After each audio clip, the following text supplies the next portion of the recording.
Happy Saturday. Welcome into the show. You're watching Philadelphia 76ers now by Chat Sports. I'm Chase Sr., and Game 1 is finally here.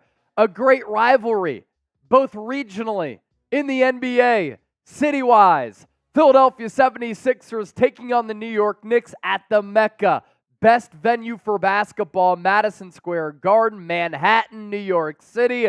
It does not get any better than this. I'm Chase Sr., and no matter where you are, how you're tuned in, we appreciate you for making our Game 1 watch party a part of your day. What you can expect, the best place to experience the game outside of being at the actual game. We're going to set the stage for this game and this series for a pregame show. Then once the game gets underway, we'll go through the highs and lows together, and then we'll do a recap after the game, and hopefully Philadelphia can catch that dub. Tip-off is set for 6 o'clock Eastern on this beautiful Saturday evening, 3 o'clock out Pacific for those of you on the West Coast. The venue, Madison Square Garden. The crowds are going to be electric in this series. I think the ratings are going to be very good. That's something that the NBA could certainly use. The over-under for Game 1 is at 208, and the New York Knicks minus 4.5. We've also seen some movement from the odds makers as far as the overall series went and goes. Philadelphia originally was favorites to win this series. Now the line is kind of shifted toward the New York Knicks, and we did just get confirmation that Joel Embiid is going to play. A little bit of a game-time decision. Nick Nurse wanted to see how he'd look in his warm-ups, but we knew Embiid was going to give it a go to tip off this series. Let's get the comment section going here. 24 people watching live during our pregame show, and we're 35 minutes away from tip, as you can see with the countdown to tip-off clock right below me. Giordano Molina, Paul B., Joe Casey, Emerson Valente, Daniel Berry Sports Highlights, Mitch Beats, all in the comment section right now. Please get those 76s in the chat. I want to see how hype people are about this playoff series. The Sixers and the Knicks have not met in a playoff series since 1989, and you can't write the history of America without including Philadelphia and New York. These teams don't like one another. These cities don't like one another. You have the Statue of Liberty against the Liberty Bell. It does not get any better than this. This is why I'm so excited for this playoff series to get underway. Time in the Buckeye Arena 1, Myers, Paul B., Jeff Chipper, all typing those 7-6s. We have Lion Fighter in the building as well. What it do, LFX, and It's Drews typing those 76s too. Our watch party for Game 1 is sponsored by Prize Picks. If you're looking to play daily fantasy sports, this is the #1 DFS app. You pick 2 or more players. You choose more or less on their projected stats, and you can win up to 25 times your money. It's the largest independently run daily fantasy sports app in North America, and it's my go-to daily fantasy sports app here on 76ers Now. PrizePicks.com/CLNS. I encourage you to use that link, and then in the process, you get a $100 deposit match. The selections that we like here for our Prize Picks slate. Nikola Jokic, there's a special right now on Prize Picks. More than a half point.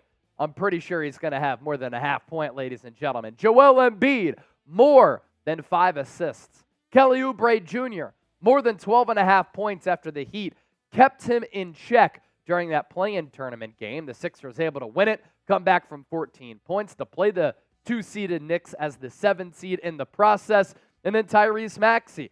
He has to have a big game, #1. #2, I'd like to see him be a little bit more aggressive than he was against Miami because that zone certainly caused issues for Philadelphia. We like the more for Maxey at 22.5 points. Win big money. Withdraw your winnings, all within the Prize Picks app. Pick more, pick less. PrizePicks.com/CLNS. Code CLNS for a $100 deposit match.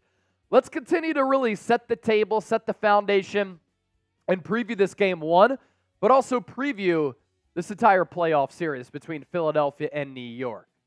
The Sixers and Knicks this year have met a total of 4 times in the Atlantic Division.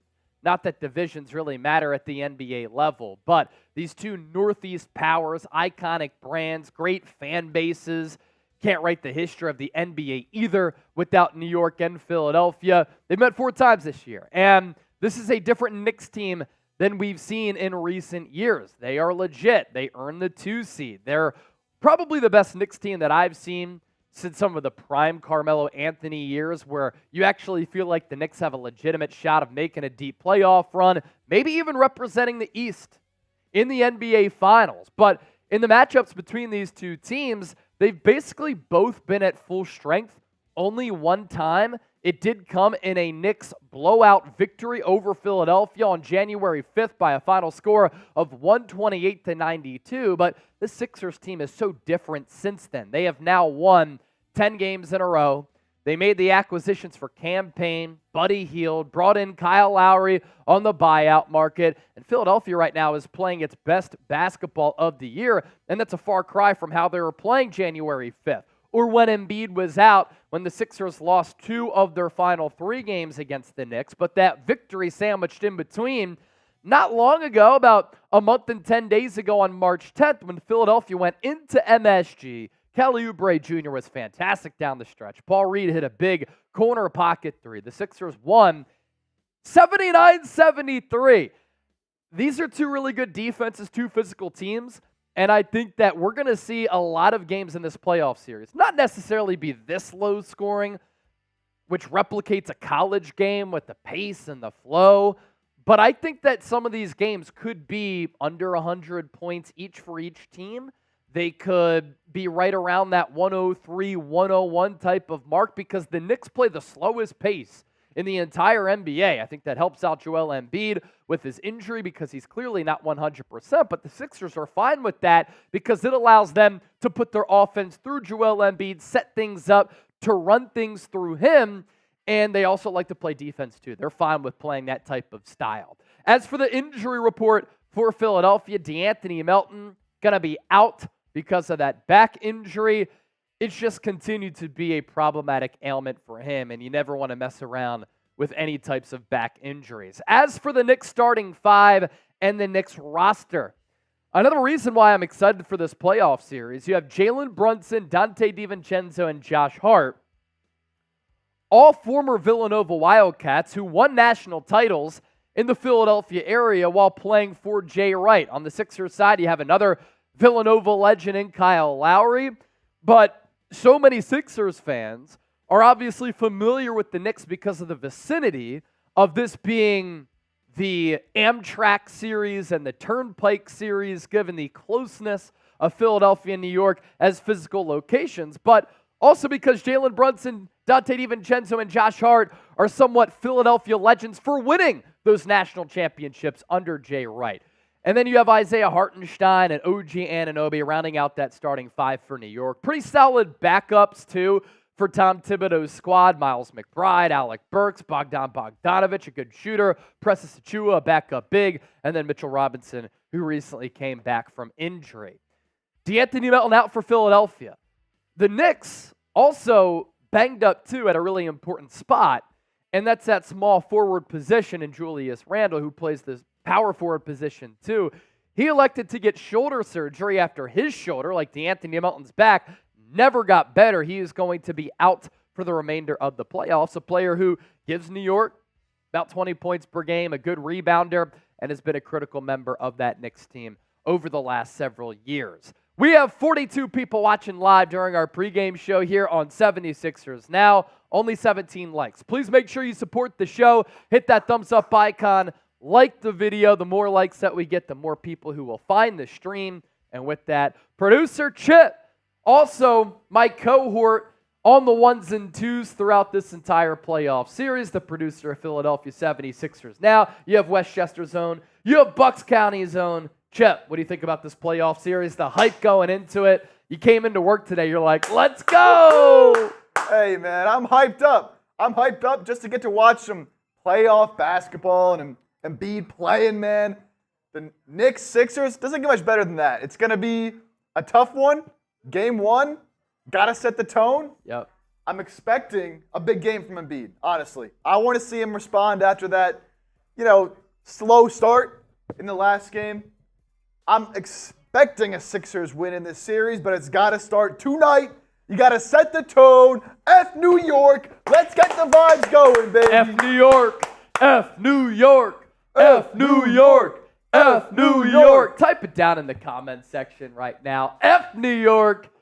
It's part of the reason why there's so much hype around this series. You have B-Ball Paul saying, we won in New York, it's an easier matchup. You have Kelly Oubre Jr. saying, Madison Square Garden, one of my favorite places to play, a great fan base, but they give all those celebrities free tickets to sit courtside, and they don't even watch the game. Jerry Ferraro of Entourage is clapping back at Sixers fans. Marshall Green, the host of 76ers Now, he's been talking smack with Sixers fans too, and I just can't believe that given the proximity between New York and Philadelphia, playing in the same division, the historical relevance that both of these organizations have as far as NBA history, they haven't met in a playoff series since 1989. Really is crazy to think about it. Let me make a deal with the people. The first person to send in a super chat, I'm cracking a drink. This beer, this Happy Dad is for you. I want to get the drinks flowing. It's Saturday night. We don't have to work tomorrow. We're down to get litty and shitty. Let's do First it, baby. super chat that comes in, I'm cracking this drink, and it is for you. And please make sure you continue to hit that thumbs up icon and like the video. Eugene Ingram in the chat saying F New York. Joe Casey said, hell yeah, Bucks County, Chip. Joe Casey, are you near Bucks County? You familiar with the area? Joe Casey also said F New York. Sean Brock, old school Eastern Conference basketball. Yeah. This is going to be a fun series. It really is too. And when you say old school basketball, I think some of the scores that we're going to see in this playoff series are going to be very reminiscent of old school basketball. Two teams that like to play defense, two teams that are okay with the slow pace in today's NBA when a lot of teams spread it out. They're run and gun, fast pace, and playoff games already have a slower tempo to them. So I can't wait for the physicality, which is another old school element of this series, the defense, the situational awareness and execution. This is going to be a very, very good series, and I do think Philadelphia has a great shot of winning it. Keys to victory for this entire series, and obviously that has to do with Game 1, too, between the Sixers and the Knicks. Got to contain Jalen Brunson, and a reason why I think Philadelphia has a shot here is that because in a playoff series, when the same team is going up against one another, you have an opportunity to get a feel for what the opposition is doing. You can game plan for what the team that you're going up against is doing and prefers to do. And then you just have an understanding of how they operate as an offensive unit and defensive unit. But you have an opportunity, too, to really hone in on the keys to a series, the keys to the opposition's success, and you understand that if you're Philadelphia, everything starts and finishes when you're trying to stop the Knicks with Jalen Brunson. And I think in a playoff series, we've seen this with Joel Embiid, you need a legitimate number 2 star and a legitimate second scoring option. Joel Embiid so often has not had that consistently. Now he does with Tyrese Maxey, who can give you 25, 30 points per night. The Knicks don't really have a go-to second scorer. Donte DiVincenzo is not that. Josh Hart is not that. Isaiah Hartenstein is not that. And OG Anunoby is not that. He averaged less than 15 points per game. Now, that's not taking anything away from Jalen Brunson. He has emerged into one of the top point guards in the NBA. I thought him being a second-round pick coming out of Villanova, where he was the National Player of the Year, won 2 natties under Jay Wright, was a crime. Everybody wanted to knock him because of the lack of height, wasn't too explosive. How about this? He's a great leader. He's a great basketball player. I love the deal that the Knicks signed him to, which has ended up being a great value deal, and other people thought that it was way too exorbitant. Jalen Brunson's a fantastic player, but if you hone in on him, if you stop him, if he has a cold night, who else outside of Jalen Brunson is going to put the biscuit in the basket? And for me, that's why a slight edge goes to Philadelphia in this playoff series, because they're going to go up against Brunson time and time again, and Nick Nurse is a great tactician as a head coach of Philadelphia, and Brunson's numbers this year against the Sixers, less than what he did against other teams for his season averages. Jeff Chipper getting us started with a 20. super chat. Jeff Chipper, thank you so much for that. Dad. That's Jake Chipper's dad right there. Producer Chip, his pops, his family, always tuned into the show. So you know what we're doing now. We're cracking the drink for Jeff Chipper. Cheers to everybody for watching. Those are also some raffle tickets too, as we're going to be giving away at the end of the series a Tyrese Maxey jersey for everybody watching out there. How about that? How about that, baby? Cheers, everybody. Here's our Super Chat menu. All Super Chats get a shout out. $10 gets you a raffle ticket. Because Jeff Chipper sent in that $20 Super Chat, that is 5 raffle tickets to get a Tyrese Maxey jersey. So if you support the show, we appreciate you greatly. It's what allows us to provide you with year-round coverage, but also we want to say thank you for supporting the program and put you in the running to win a Sixers jersey thanks to our friends at Fanatics. Key to victory number 2. You hone in on Jalen Brunson, right? You stop him. You frustrate him. You force him into some of these cold spots. You're in a great spot. But then secondary, you can't let the secondary playmakers gash you. So Philadelphia can't let the role players go off here. And there's a couple that could pose difficult matchups for Philadelphia here, and they're going to get run from Tom Thibodeau. Miles McBride, really good two-way player. And he had a great game against Philadelphia back on the 5th of January when Joel Embiid was in the game. 15 minutes, 15 points, 4 of 6 from 3. Isaiah Hartenstein used to come off the bench for New York. He has unseated Mitchell Robinson as the starting 5 for the Knicks. He had a good game against Philadelphia and Joel Embiid back on the 5th. 17 points, 6 rebounds, 5 assists, and 2 blocks. Now, I think Embiid matches up favorably against Hartenstein. He's actually had really good numbers against him. He struggled a little bit against Mitchell Robinson. We'll talk more about that coming up here in just a moment. Bogdanović, we know what he wants to do. He wants to chuck it, and he wants to shoot from the outside. 22 points, 6 of 6 from 3 on the 22nd of February. You can't give these types of games up to Bogdanović and McBride, and they both had star-studded performances against Philadelphia this year. And then Josh Hart, he dropped a triple-double against the Sixers on March 12th. So those are some role players you're going to have to hone in on here if you're Philadelphia throughout this series. If you take away Brunson, those are going to be some of the other go-to X factors for New York. Number 3, the status of Joel Embiid is going to be fascinating. We as Sixers fans know that when it comes time for playoff time, you never know when Embiid is going to get injured, how healthy he's going to be, the level of conditioning he's going to be in, or how he's going to perform in some of these pressure-filled moments. Now, I got to give Joel Embiid credit. At the end of the game against the Miami Heat, after he looked mentally checked out for 3 quarters, was struggling, gasping for air, didn't look healthy, was bothered by that zone defense from Miami, couldn't get anything going against Bam Adebayo. He was tremendous in the 4th quarter, and hopefully that was a moment of growth for him because he hasn't been able to come through in those types of moments before throughout his career. A lot of playoff shortcomings. But what did he do? Hit that 3, the and 1, the pass to Kelly Oubre down low on the and 1. He still gives Philadelphia very good defensive play. That's the type of Embiid that we need to see consistently. And you look at that matchup against Hartenstein, you look at the matchup against Mitchell Robinson. Hartenstein is not as beefy, not as big as Mitchell Robinson, but he's a little bit quicker. And against Hartenstein, Embiid averaged in 7 games, 31.1 points per game, 11 rebounds, 3.5 assists. He shot 52% from the field, 47% from three-point range. Fantastic numbers, right along his season averages, right? Against Mitchell Robinson, though, and this is throughout his career, 26.9 points per game, 11 rebounds, still good.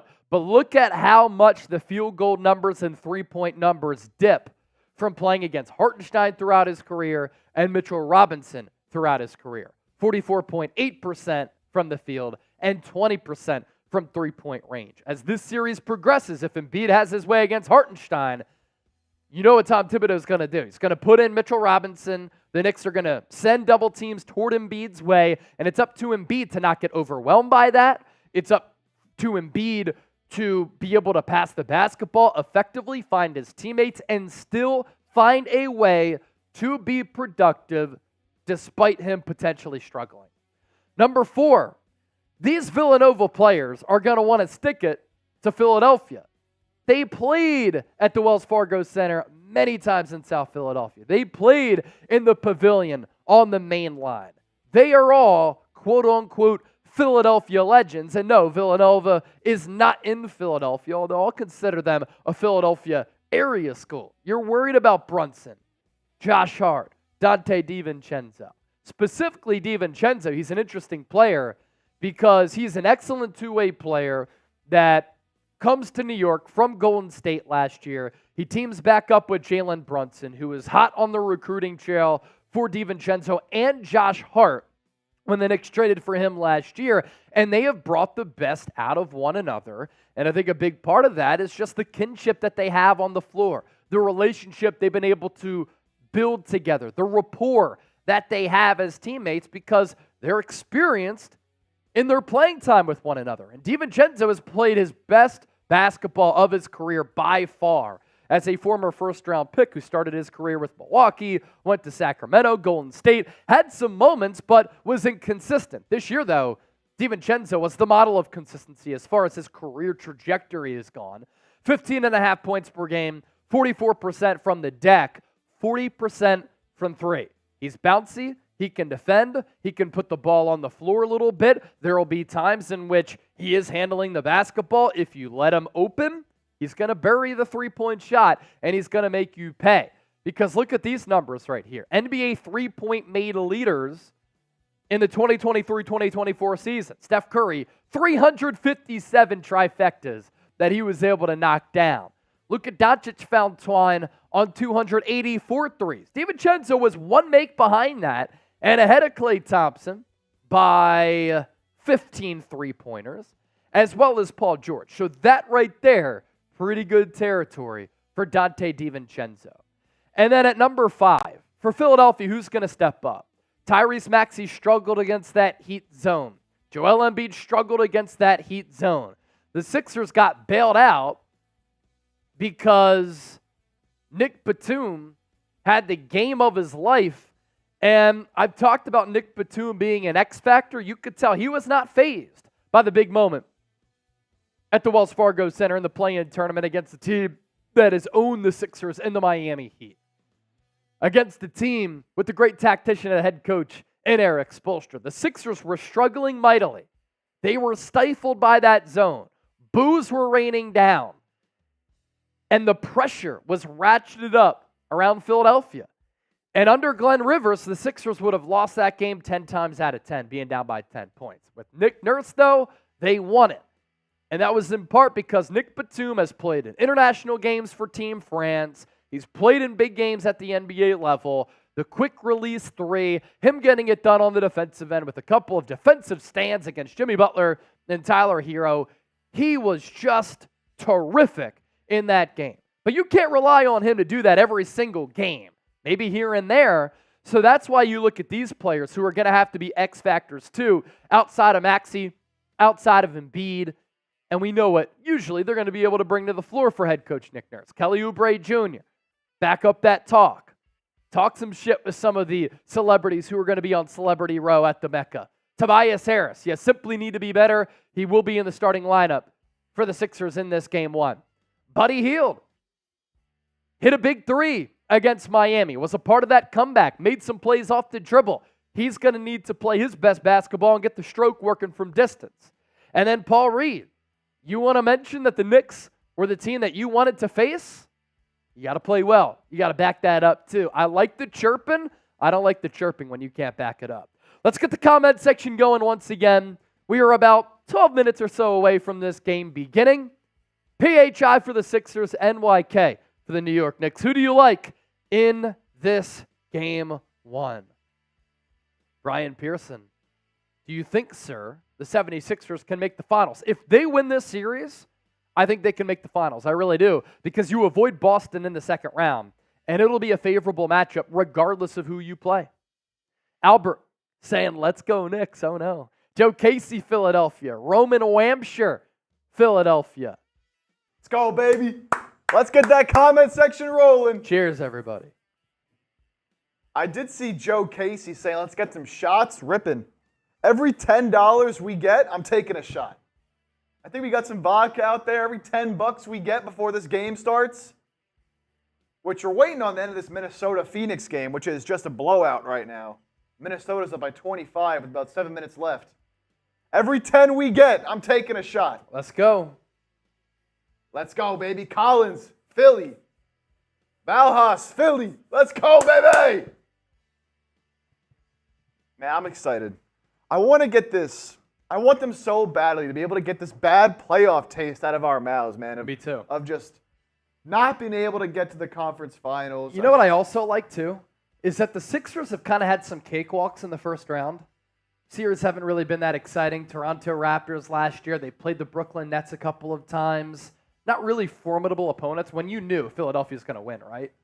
This is going to be an Eastern Conference Finals type of feel in the first round. I thought Marshall Green, host of Knicks Now, made a good point in saying that. He's like, the level of talent between these two teams and how good they've been when Embiid has played, what, 31-8, whatever it is. Yep. And the Knicks being the 2 seed, this is a matchup that you would like to see in the Eastern Conference Finals. So there's going to be that level of intensity in this playoff series in the first round. Just yet another reason on the long list of reasons why I can't wait for this game. Roman, I'm going to wear my Maxey jersey. What jersey do you think I'm wearing? I don't think anybody has seen it yet. What jersey am I wearing? Take a guess. I think you've only seen the Phila here, right? Can't see the number, I don't think. I got my Embiid. Joel Embiid. John P. I tried to like Chase, but the Niners shit is hard for me to get around. I love my city, go Sixers. Chase is a Niners fan. That's actually false.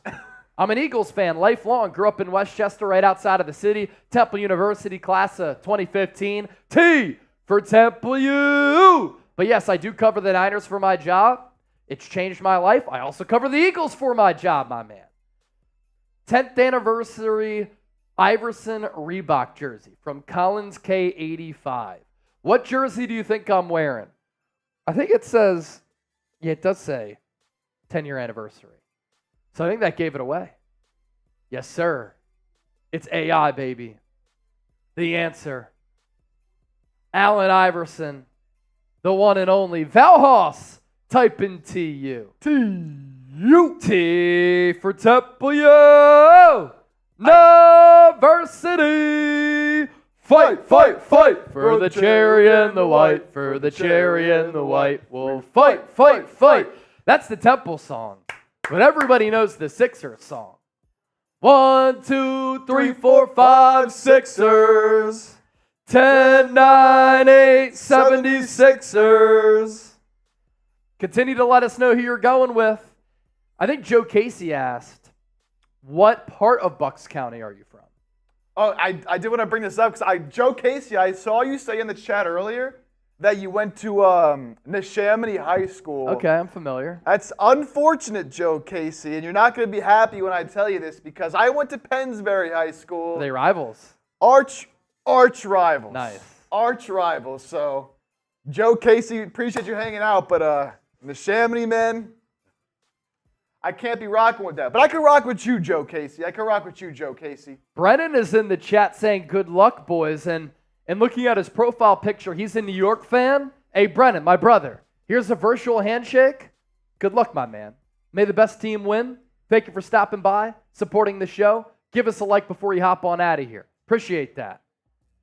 Hopefully, that best team is the Sixers. I'm telling you that right now. Valhas, clap your hands, everybody, for Philadelphia 76ers. Let's go.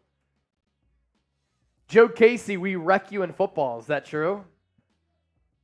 When I was there, it was pretty even. Yeah. When I was there. Joe Casey played for the state championship team. He's also drinking Jack Daniels with a Natty Light. Whoa. That is quite the combination right there. You know what that is?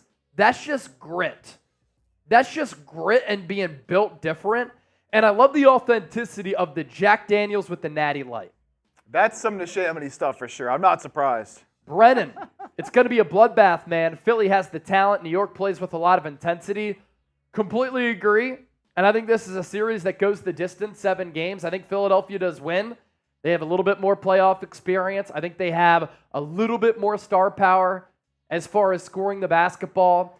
I give Nick Nurse the coaching edge over Tom Thibodeau. The Knicks can win this series if Joel Embiid isn't close to 100%. And against Miami, he didn't look it, both with his conditioning and his overall health. I also saw a crazy stat, too. Joel Embiid has not dunked since he came back. Wow. So he has not had a lot of lift. You can tell. You can tell in those legs, man. He is not quite. Joe not quite Casey, back. 2002, then I went to West Virginia with Steve Slayton and Pat White. Those West Virginia teams were legendary. Wasn't Pat McAfee on those squads? Ooh. Was Pat McAfee on that squad in 02 as the punter and field goal kicker? Did you play there, Joe? Those were some great West Virginia teams. Pat White was one of the most, and is one of the most iconic offensive weapons in college football history. He said, yeah. Yes, sir. That's sick. That's pretty cool, man. That is cool. Is that a yes, sir, to you played there too? He was a mess.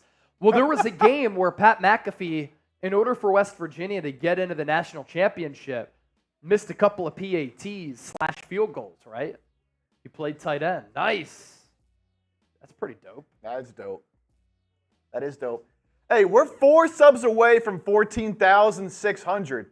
Can we get those right now? If we get them right now, I'm cracking my first drink. If we can get them in this next couple minutes, I'm cracking my first drink. We need 4 more. 4 more. 4 more. That's it. I want to see that go up. For good luck. For good luck. Man, there's still 6 minutes left in this game, man. I wonder if they're going to start the Sixers game on a different channel.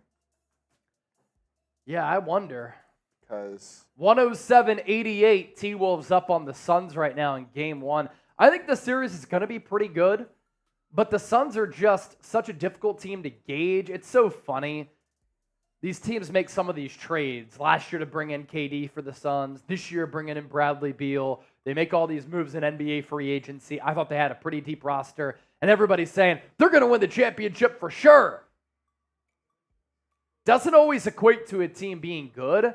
And the Suns had to get on a hot streak at the end of the year just to avoid the play-in tournament to set up this 3-6 matchup in a closely contested West. This is also closely contested in the East. But they've been such an inconsistent, erratic team all year long as well.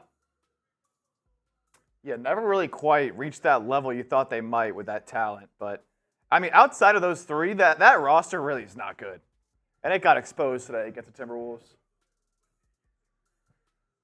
Anthony Edwards just doing whatever he wants against the Suns. Whatever he wants.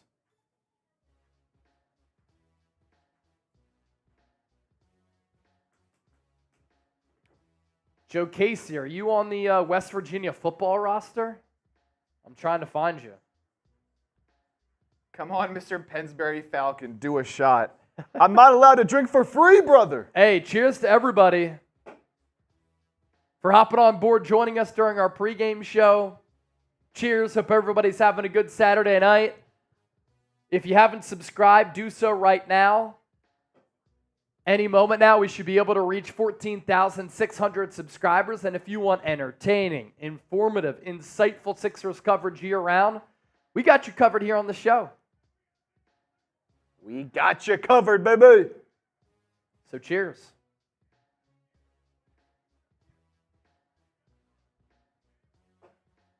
T-Wolves Suns was close for a little while, but Minnesota at home been able to pull away here in this second half.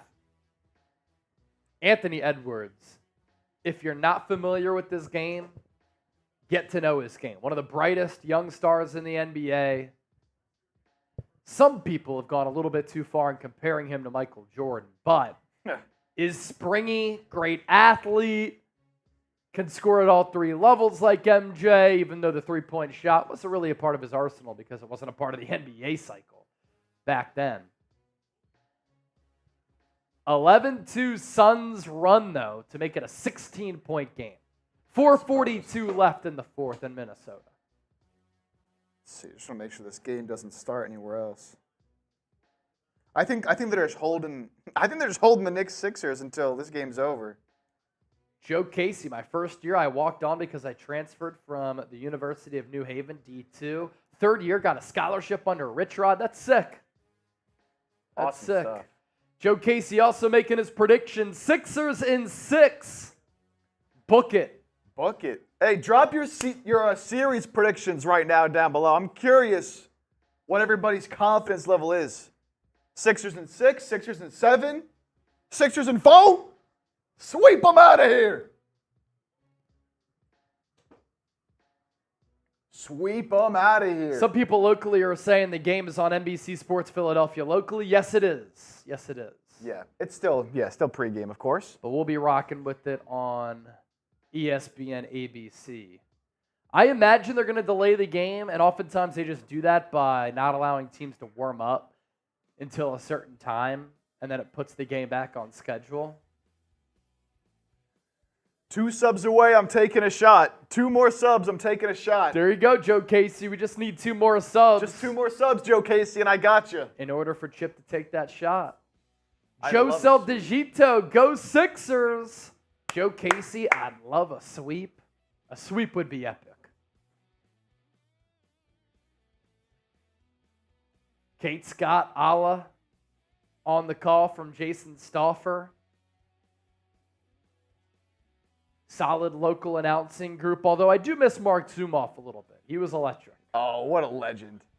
Someone needs to hit some Henny. That's kind of a New York Knicks now staple across the office here. F the Knicks. Jeff Chipper, if Embiid stays healthy, Sixers in 7. I like it. Good slate, too, the rest of the night here for Game 1 action. 8:30 p.m. Eastern, we're going to have Denver Nuggets, Los Angeles Lakers, a rematch of the Western Conference Finals from a year ago. We surpassed 14,600 subscribers. Chip is bolting out of the studio now to get that shot. John Shuri just subbed. I follow you on Eagles Now. Thank you, brother. Appreciate that. It's pretty cool. I grew up in Westchester, wanted to be a sports broadcaster at 5 years old. I fell in love with sports listening to Harry Callis call Phillies games, and then Allen Iverson, too. I remember being in my driveway in like 1996, 926, 202. I was hooping, pretending I was on the Sixers squad. My mom actually knew Larry Brown, so he sent me a great birthday gift when I was 8 years old. Allen Iverson signed sneakers. That, of course, led to me being an even bigger fan of the Sixers. And all of us throughout the last 20, 30 years, we've dealt with the highs and lows of being a Sixers fan, no doubt about it. Do we know the starting lineup? Yes, we do. John Shuri, Tyrese Maxey, Kyle Lowry, Kelly Oubre, unfortunately, Tobias Harris, and Joel Embiid. That is the starting 5 for the Sixers. Joe Casey, 3-Sport Philly fan, had all the AI sneakers saying, man, I got them every single year, and then I had a bunch of different AI jerseys. Anytime there was a new iteration of a new Sixers jersey, I would be getting the Allen Iverson one. Anthony Edwards picks the pocket of Kevin Durant, coasts in for the slam. T-Wolves fans going nuts. 111-91. Timberwolves are going to coast to a Game 1 first-round series dub.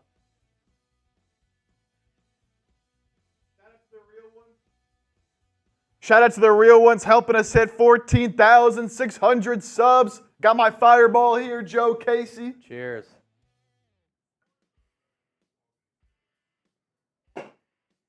Someone says, geez, start Batum. I agree, Robert Green. We've been saying that for weeks. Start Nicolas Batum over Tobias Harris. I will say this. Hopefully Nick Nurse learned a lesson, and I think he's a smart enough coach to understand this, that the closing five is sometimes more important than the starting five. And against the Heat, who closed the game? Batum over Tobias Harris. Harris was not on the floor, and I don't think it was a coincidence that the Sixers played better. They executed far better without Tobias Harris on the floor. Woo! I actually have a black Aaron McKee jersey with the upside down NBA logo. Aaron McKee, Temple's own. Yeah, the cool thing about growing up with Allen Iverson, as much as Steph Curry changed the game from a play style standpoint, where when I was growing up, I'm 32 now, it would be frowned upon sometimes to even take a three, especially a deep three. It was looked at as an awful shot. Kid, what the heck are you doing? You're costing us the game. And then analytics came into the game after Steph Curry, and people started to realize that analytically the three-point shot, a very valuable shot, and Steph Curry made everybody realize, shoot, we got to start finding some three-point shooters. Shoot, it's okay to pull up from deep. I think momentum changes of a three-point shot are also significant, but the way that Steph has played has changed the way that the game of basketball is played and thought about all across the world. And I started noticing this in like 2014, 2015 when I would play pickup across the country, where when I was a kid, nobody was pulling up from distance. Then Steph Curry comes into the league, he wins MVPs, and the Warriors start winning some NBA championships, and all the kids are pulling up from three. Especially when you're somebody like me, 6 foot, and you can find an edge, find an advantage, because I'm not some twitched up crazy athlete where, shoot, I'll pop a three from 30, 35 feet. Nobody's going to guard me out there. So as much as Steph Curry changed the game, Allen Iverson changed the game from a cultural standpoint. Before AI, nobody had tattoos. Nobody wore an arm sleeve. Nobody wore a headband. Nobody had cornrows. Now it's all cool to do that. Allen Iverson had shoes coming out every single year. He made that cool. He made Reebok cool. Charles Bolton, I subscribe. Take a shot, boys. Hey, cheers to you, man. Shout out. I'll give you a little cheers. I'll crack my first drink of the day. Reed Barkus, the baggy shorts too. And of course, the Allen Iverson crossover. Joe Casey, I can't even imagine the game before the three-point line. Like, there was a three-point line in the late 90s, early 2000s, but people were pulling up with these long twos, and now it's like an analytical dumb shot because just move 2 feet back and take the three. It's 1 more point as compared to 2. So it's definitely been an evolution of the NBA game for sure. So they just showed Jalen Brunson, Joel Embiid warming up at Madison Square Garden. That game will get underway after T-Wolves and Suns. It's currently 113-91 Minnesota, 2:38 and counting left. How many 76ers can we get in the chat right now before this game starts? How many can we get in the chat? Also, I want to do this. If you just subscribed today, I want you to type me, or if you just subscribed, let's say this week, type me, and everybody who does that, I'm taking 1 sip for you. 1 sip for the new subs. Sip for subs. I like it. Sip for subs. John Shuri, here's one.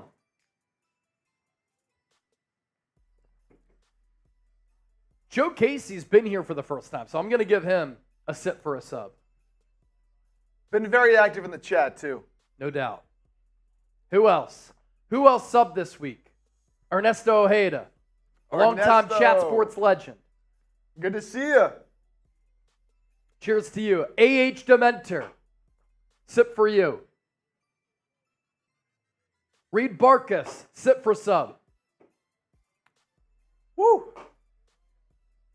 Aiden, go Sixers! Come on, baby.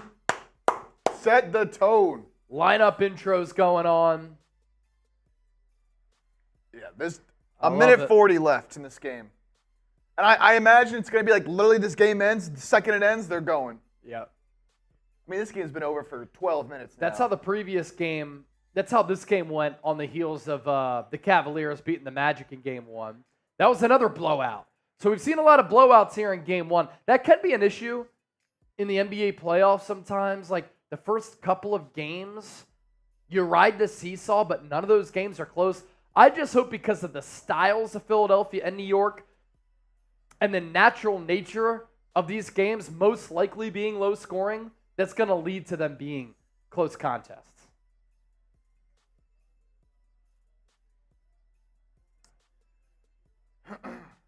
Be sure to hit that thumbs up icon, like the video. The more likes that we get, the more people who will find the stream on YouTube, by the way. Once we get to that 100 like marker, that always helps us out greatly. We're up to 71 people watching live.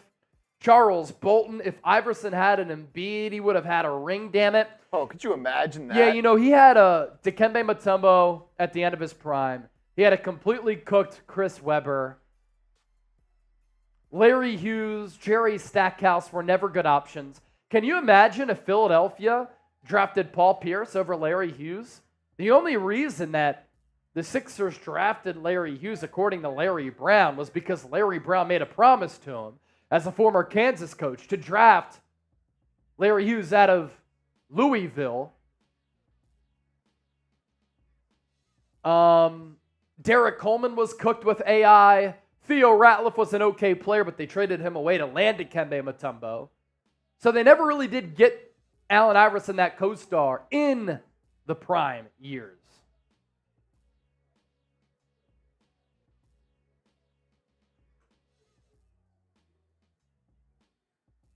We're up to 42 likes, 70 people watching.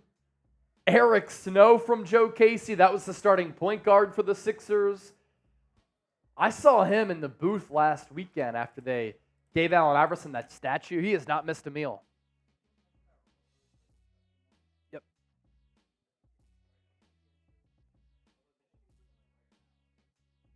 All right, this game about to get underway. Philadelphia, New York.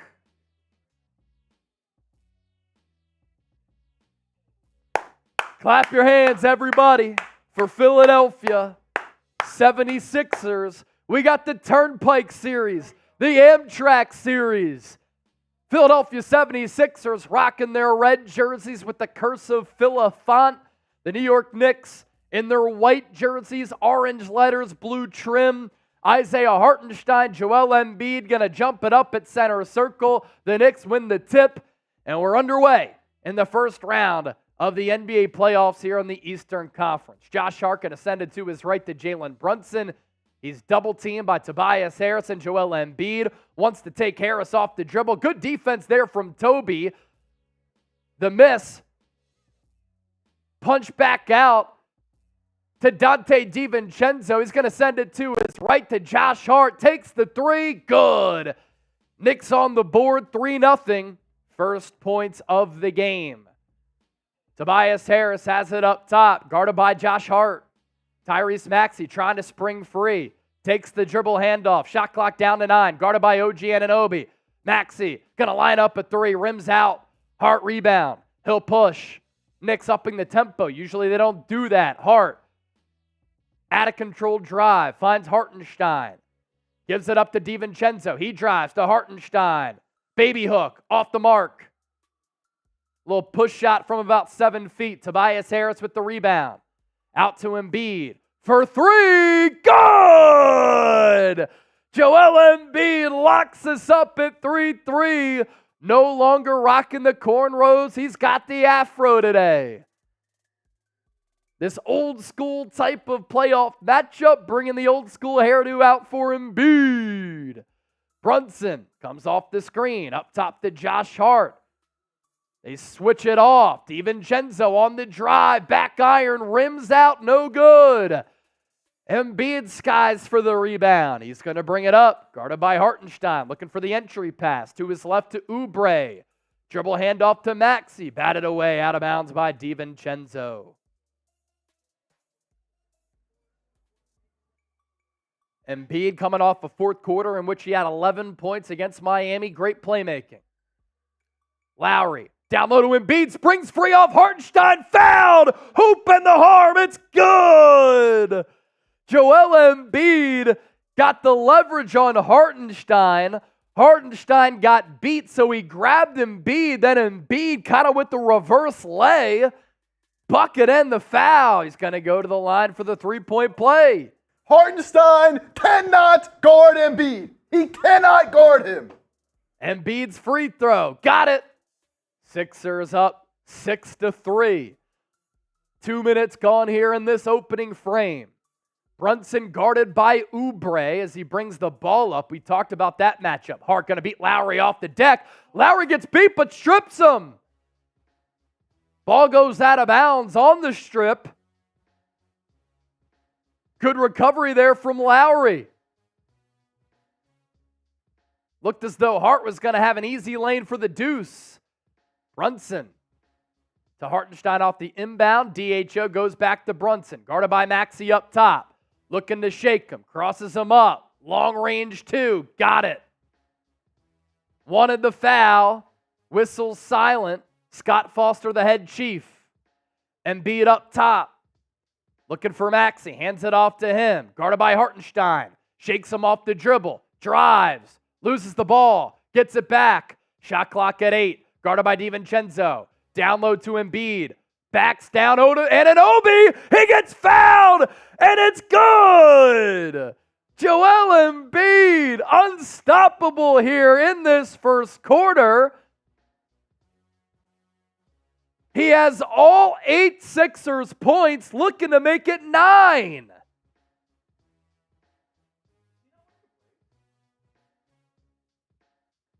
I'm not sure if Embiid's wearing the brace or not. It's hard to tell. Under the white leggings, free throw, cookies. Embiid with 9 in the early going on 3 of 3 from the deck. Started off against Hartenstein, then they put Anunoby on him. Took advantage of the size matchup. Hart to his right. Anunoby.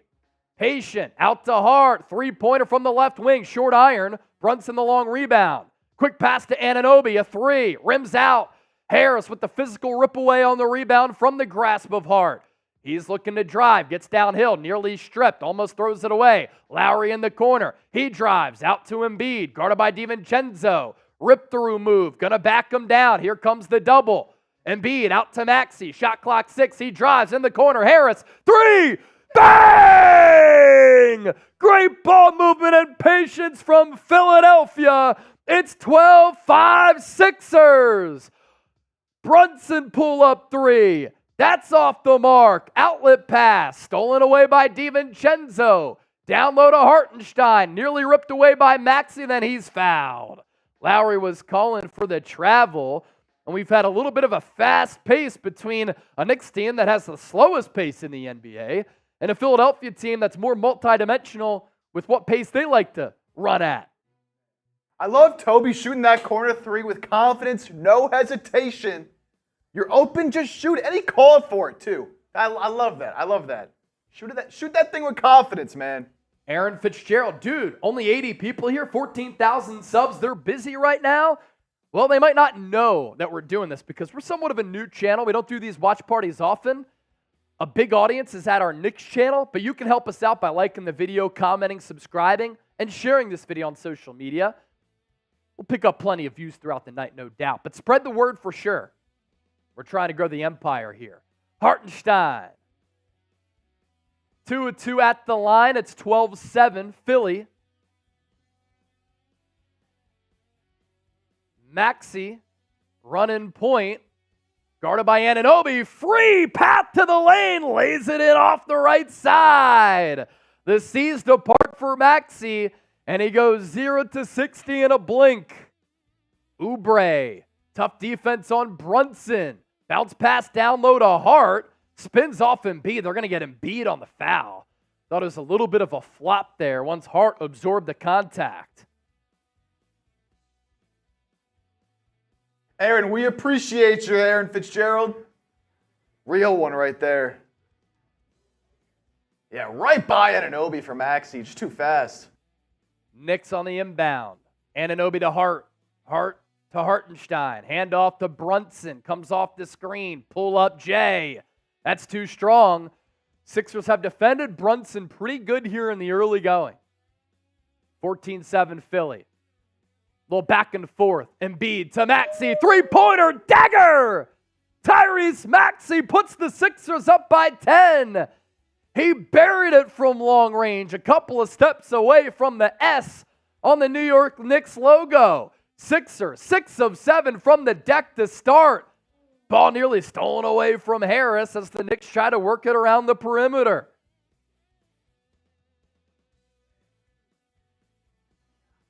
Maxey shot that from deep. Let's go. What a start. And Anunoby. Step back on Harris. Way too long. He bricked it. Knicks get another rebound out to DiVincenzo. His three-pointer off the mark. Oubre sorts for the rebound, but tips it out of bounds.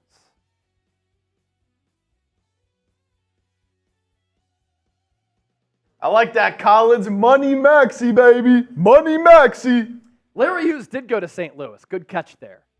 St. Louis, Louisville, same region. Oubre picks the pocket of Brunson. Can he go coast to coast? He gets fouled by Hart in transition. He'll go to the line. Really like the aggressiveness from Philadelphia here on both ends of the floor.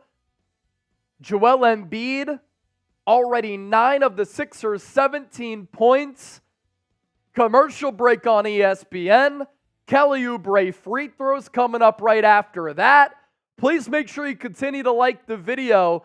The more likes that we get, we'll get to 100 people watching live because people cannot miss the Liddy excitement here on 76ers Now. Joe Casey saying great start. Collins, K85, money, Maxey. Speaking of money, you want to win big time money? You want to withdraw your winnings all within the Prize Picks app? You want to win up to 25 times your money playing daily fantasy sports? Do it with Prize Picks. And you can get a $100 deposit match as well at prizepicks.com/CLNS. You pick 2 or more players. You choose more or less on the projected stat lines. Largest independently run daily fantasy sports app in North America and the #1 DFS app.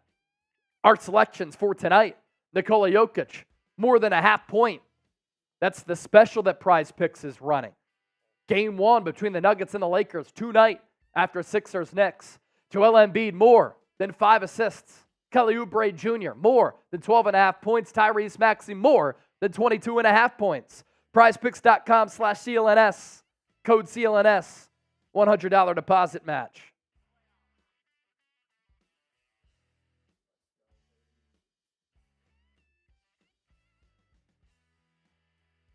What a start for the Sixers. Embiid cooking early. Maxey cooking early.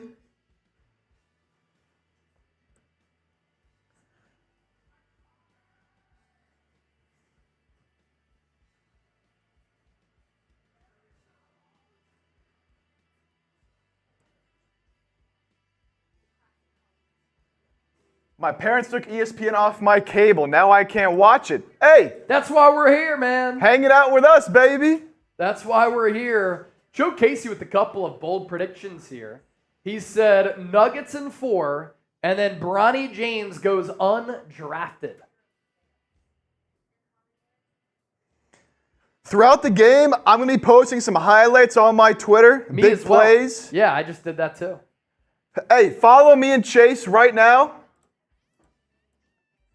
If you follow us on Twitter and you retweet, like, interact with our tweets, we'll give you a shout out here on the show.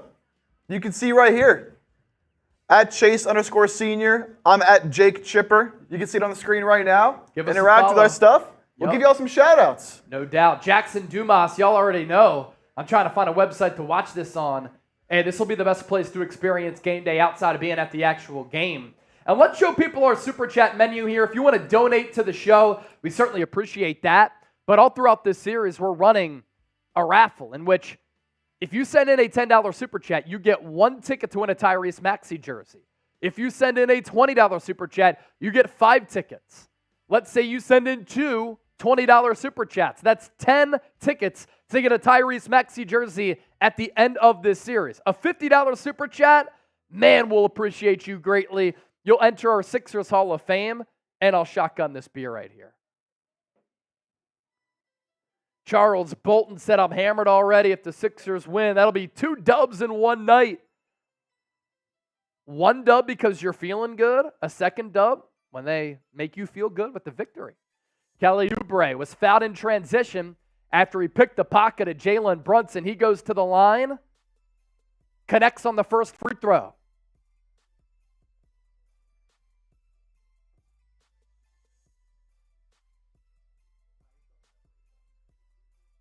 Oubre misses the back end. 18-7. Sixers up. In case you're just joining us, Joel Embiid scored the Sixers' first 9 points of the game. Brunson, right wing, guarded by Maxey. Gets some space, pull up from 14, short, got his own rebound. Ball nearly batted away, throws up a heave, that's no good. Tipped around, Hartenstein gets it, and puts it back with the slam.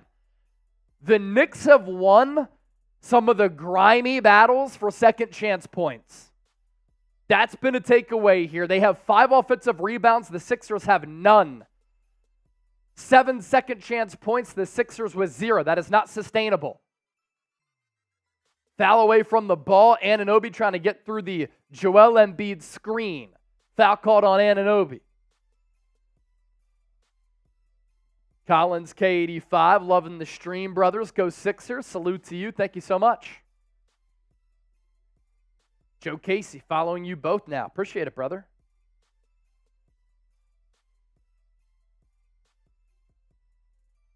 Shout out Joe. Shout out Jacob Padilla as well. I hope I said that right. For the follow.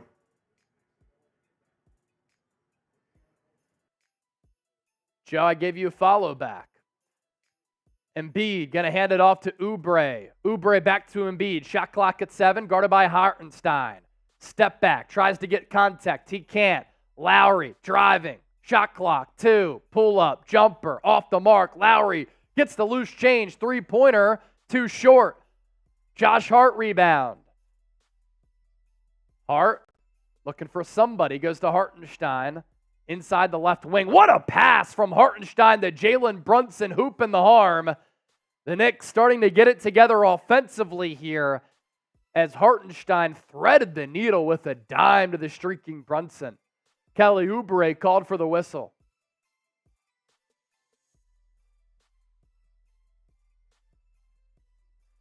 Oubre had his back to Hartenstein, so he had his arm out, but like I said, you want to talk about finding a keyhole with that basketball. Hartenstein did that on the dish.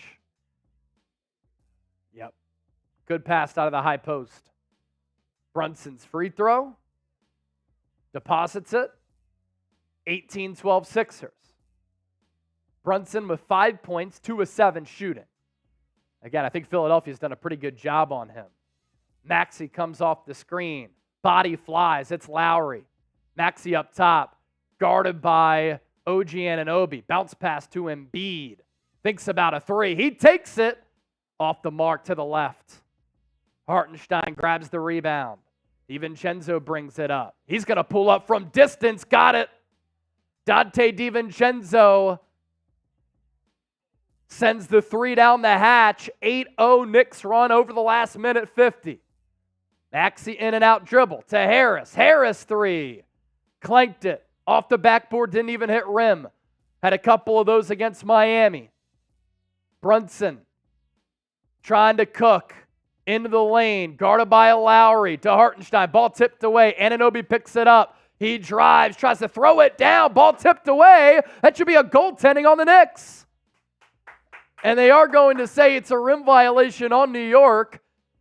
Anunoby tried to throw it down on Joel Embiid. Embiid tipped the ball out of his grasp to cause the miss. What a fantastic defensive play upon looking at that on the replay. 4:42 left in this first quarter. On Celebrity Row, we've already seen Jason Bateman, Ozark, top 5 show of all time for me, starring Jason Bateman. Tyrese Maxey crosses the half-court logo to Lowry. Lowry down low to Embiid. Faces up Hartenstein. He's going to take the shot from about 10 feet. Easy money. Joel Embiid with 11 of the Sixers' 20. Philly pushes their lead back up to 5, 20-15. Embiid 4 of 5 from the floor, 2 rebounds. High screen for Brunson. Ball tipped by Tyrese Maxey. Great defense. And then Hart goes out of bounds trying to save the air ball. Good recovery defense from Maxey, who fought through the screen and then tipped the ball right at the release point of Brunson's southpaw jumper. 4:10 left in this first. Brunson now 2 of 8. We talked about it in our preview and in the pregame show. Got to make his job difficult. Sixers have done that. They've hounded him. Embiid backing down Hartenstein. He gets doubled. Out to Maxey for 3. Back iron. Embiid fights for the rebound. He comes down between 2 players with it. His jersey was grabbed as he tried to go up for it, and he still got it off the rim. Embiid being grabbed by Hartenstein. His jersey was turned around like this. Where's the foul? And Embiid got fouled on the putback attempt. They're grabbing his jersey. Nick Nurse, is he going to challenge it or is Thibodeau challenging it? We'll find out here in a second. James Grissinger, the Sixers don't deserve to be the 7th seed. Well, when they were without Joel Embiid, they were one of the worst teams in the NBA. With them, they were 31-8. So when you're without the MVP of the league, that's why they were in the NBA play-in tournament. But I said all along, favorable matchups that I like for Philadelphia in the East, Cleveland Cavaliers, Orlando Magic, New York Knicks. Teams you want to avoid, the Boston Celtics. Now you'll take on the Milwaukee Bucks because Giannis, not playing now, could be hurt later. This is a favorable matchup for Philadelphia. So I picked the Sixers to win this series. And in the early going here, you can kind of see the elements of that. Aiden Monahan typing those 76s. Let's go, baby. Get them going. Next super chat, I'm drinking the rest of my Happy Dad here. Not a sponsor, but they should be. Next super chat, I'm drinking the rest of my Happy Dad. Who's going to send it in? Who's going to do it? It's a Saturday night. Come on. Come on, man. It's playoff time. Let's get the drinks flowing. Let's get the good vibes flowing. Let's get some 76s in the chat. If you're a Phillies fan, Phillies are up 3-0. Okay. Against a White Sox team that is off to a 3-16 start. The Phillies are 12-8. Brandon Marsh with 2 ribbies. Johanna Rojas with an RBI. Marsh with the home run. Wheeler's gone 2 innings, no earned runs. For those of you who are Philadelphia Phillies fans. I don't know about you, Chase. I think Embiid has looked much better in this game, and they've been very physical with him. Hartenstein has been very, very physical with Embiid early on here. No doubt. I think Embiid's looked pretty good. Just from his conditioning-wise and body language-wise. Yeah, I agree. I liked what I've seen from him. I mean, 9 straight points to start off the game, 11 so far in this first quarter.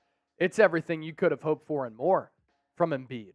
Absolutely, absolutely. And what I like is what he's done, right? First shot was a 3, down the hatch.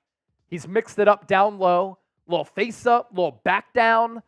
Those were things that he struggled with against the Heat because Adebayo is just so athletic and long, where he's able to stay in front of Embiid, but has the strength to compete with the physicality that Embiid likes to really utilize against smaller centers. Now, Hartenstein is not a smaller center, but he's not physical and athletic and long, or the defensive player that Adebayo is. Support the show. Please continue to keep that comment section flowing. Subscribe to the channel. You see the sub count here to our right. Like the video too if you haven't already done so. More than 100 people watching live. 57 likes. How quickly can we get to 100 likes here on the show? When we get to 100 likes tonight, I'm taking down whole Happy Dad. Gonna do a little beer bong action of a happy day when we get to 100 likes. We're Next just super about chat, 40 I'm away. drinking the rest of this. And if you send in $10 or more, you get in the running to win a Tyrese Maxey jersey. We'll announce the winner at the end of the series. Substitutions for both teams here, I believe. I know Nicolas Batum is in for the Sixers.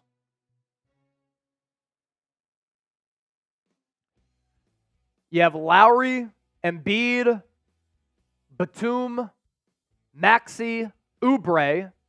For New York, Brunson, Mitchell Robinson, Josh Hart, Donte DiVincenzo, and Bogdanovich.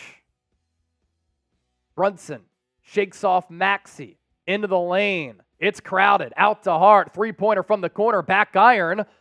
Tyrese Maxey tips the rebound off to himself. Drive on Bogdanovich, and he gets it to go. Doesn't have the size advantage against Bogdanovich, but he still finishes. 22-15, Philadelphia with the 7-point advantage. DiVincenzo guarded by Maxey to Mitchell Robinson.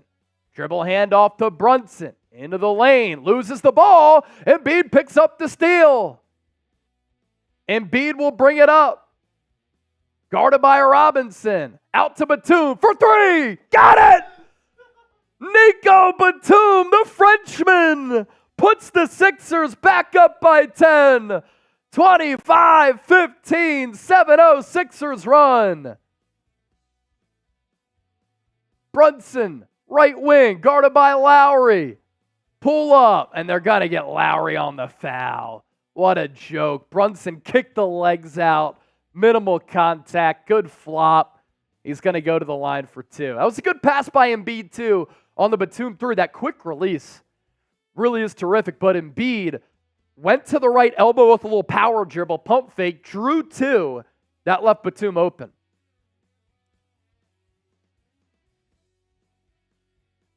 Brunson averaging nearly 29 points per game, 7 dimes. Buddy Hield is going to spell Tyrese Maxey, so the Sixers get a shooter in there. Maxey gets a breather.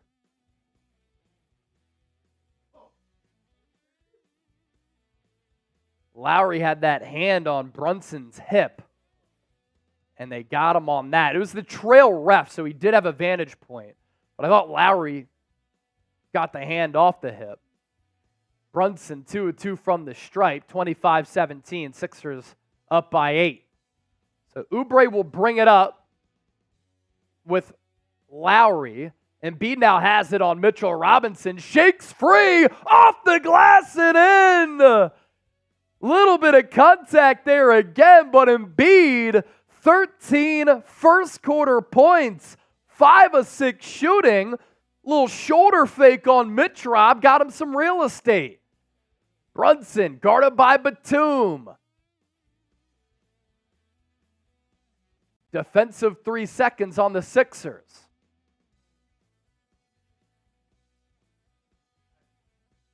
Embiid has taken over this game in the opening quarter.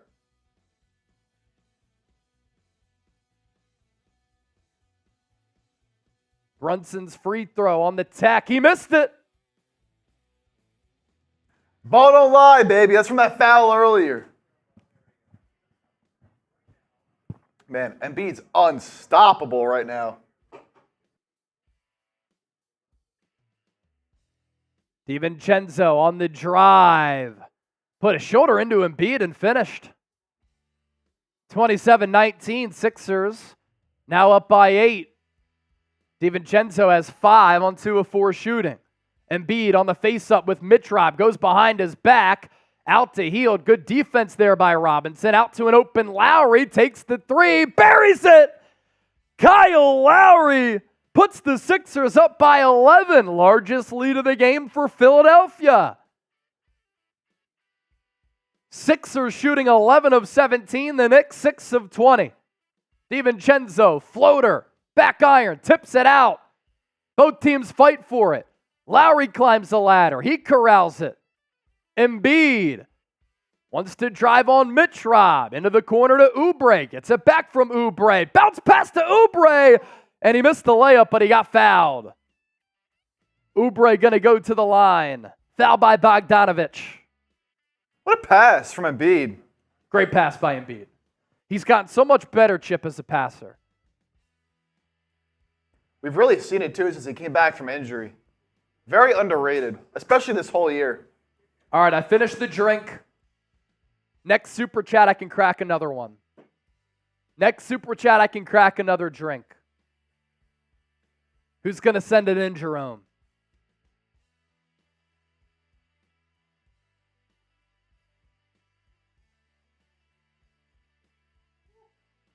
I will say, I like the booth of Mike Breen, Doris Burke, and J.J. Redick. I think they're off to a good start.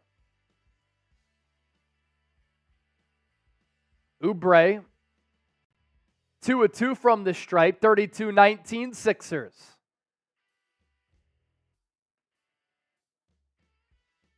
Mitch Rob has it up top, not a threat to shoot. So he hands it off to Brunson, guarded by Batum here. Batum with some stellar defense against Miami. Brunson out to McBride, rises up for 3, cans it. McBride gets a lot of lift on that 3. 10-point game, 32-22. Sixers 5 of 10 from distance. Knicks 3 of 9 from 3. Lowry comes off the Embiid screen, bounces back to Embiid. Embiid puts his shoulder down in Mitrob. Mid-range jumper, a little bit too strong. Bogdanovich takes Oubre off the bounce, blocked by Embiid. But who's the foul going to be on? Is it on Embiid, who's played this entire first quarter? Foul on Lowry. He's already got a couple.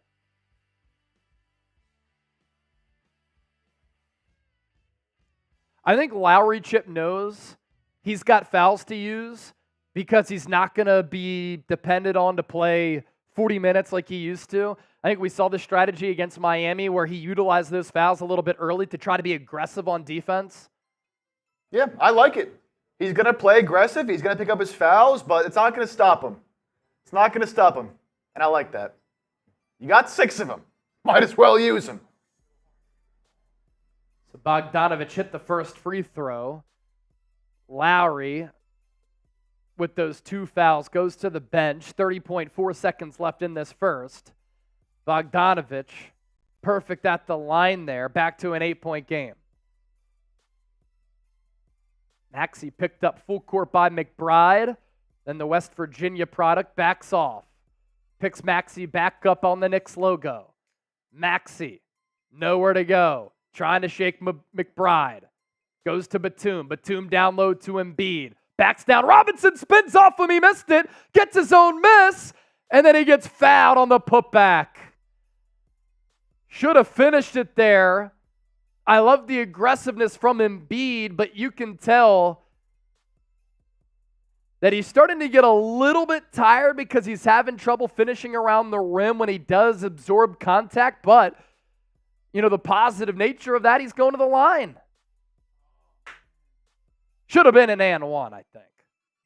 But hey, you'll take the 2 lines, or the 2 shots at the line, excuse me, for the process. 13 points in this first quarter, 5 of 8 from the floor. First free throw, cash. Sixers back up by 9. 7.5 seconds remaining. Shot clock obviously going to be unplugged for New York to end the quarter. I will say, Embiid's kind of getting whatever look he wants against both of these centers. And we're going to see him definitely sit to start the second quarter. We're going to see probably a heavy Paul Reed stretch there. But the Sixers in a good spot, up by 10. Embiid with 15 of the team's 34. Sixers nearly steal it away from New York. Harris pushed Josh Hart in the back. And now Hart will get 2 free throws. Kind of a dumb foul from Harris. I don't really understand what he was doing there. But again, we knew this series was going to be physical, ladies and gentlemen. We knew that both teams are okay with the slow pace. Getting physical, getting grimy. Hart's first free throw misses. Tight miss. Make him miss the second. Tight miss. Tight miss in the chat. Miss. Miss. Miss. Miss. Miss. Miss. Suck it, Hart. 118 people watching live. Support the show by liking the video. Hart off the back iron and in for that second free throw. Here comes Maxey. 5 seconds left. Crosses half court. Back out to Embiid for three at the buzzer. No good. Off the back iron. But man, what an opening quarter for the Sixers. Embiid with 15 points at Madison Square Garden to push the Sixers out to a 34-25 advantage in the first quarter. Grade that Sixers first frame for us. A, B, C, D, or F. You have to go A. I like the defensive tenacity, intensity, physicality, and you can't rely on the Sixers to be sustainably that hot from the field, but to do it in the first quarter and to set the tone against one of the best defenses in the NBA, Chip, you'll take that. Absolutely take it. And I thought they did a pretty decent job on defense as well.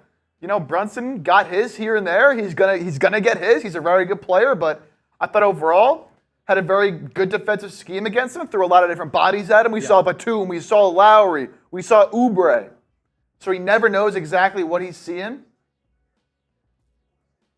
A good start, and there's just clearly nobody on this Knicks team that can guard Embiid. And I don't think they're doing a good enough job, the Knicks are, of doubling him. I think they're setting doubles too late, letting him play too much one-on-one, get that post-up position. Yeah, this stretch coming up to start the second quarter is going to be big for a couple of reasons. Let me explain why. And Luke Gillen giving the Sixers an A, Jeff Chipper A+, A.H. Dementer.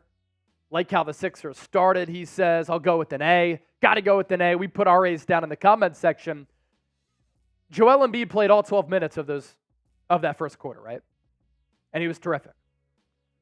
As the game wears on, he's so far dominated Isaiah Hartenstein and Mitchell Robinson, but as he starts to get fatigued and a little bit tired, can he still have that level of physicality, that level of fitness, the stamina, and just the ability to take over the game late in the fourth quarter?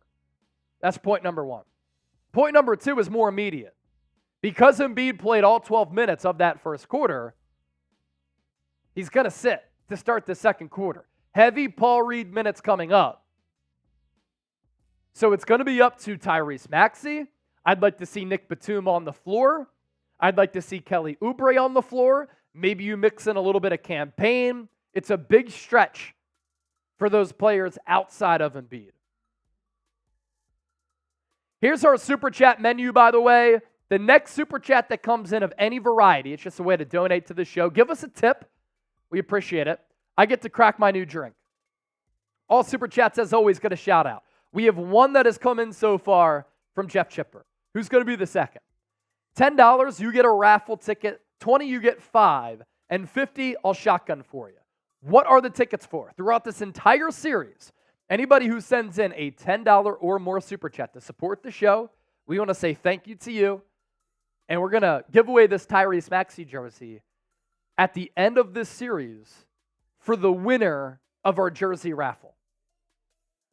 So if you support the program, you'll be in the running to win a Tyrese Maxey jersey from us and our friends at Fanatics.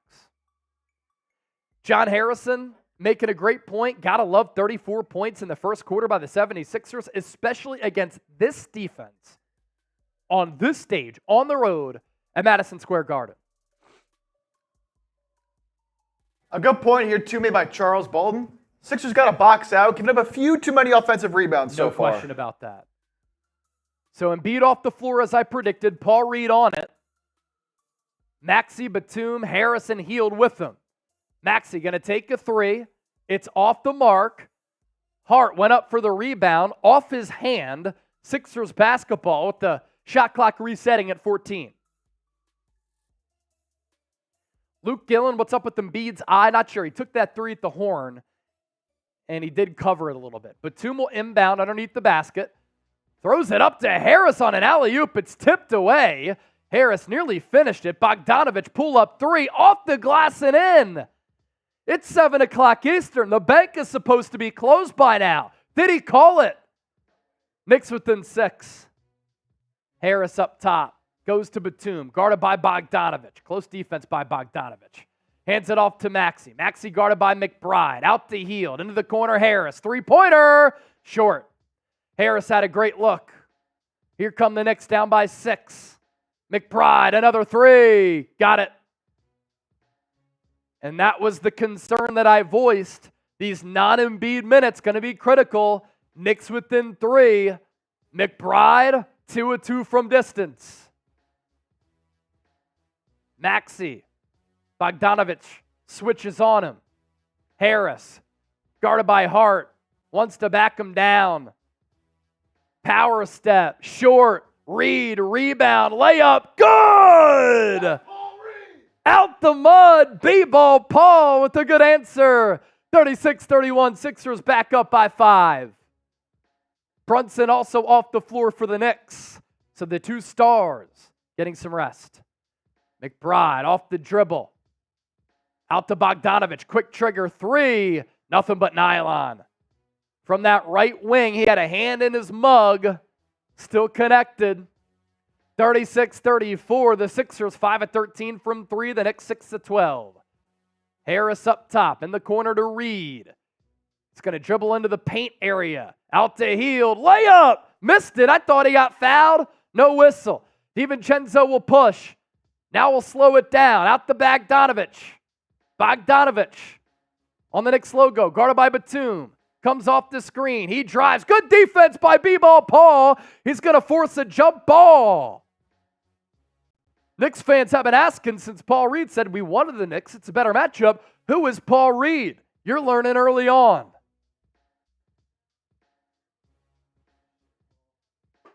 He also had a hilarious line.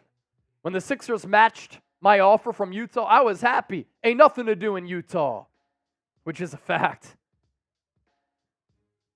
So at the free throw line, mini circle, Bogdanovich and Reed will jump it up. 128 people watching. Let's add on to this number. Subscribe to the show for year-round Sixers content.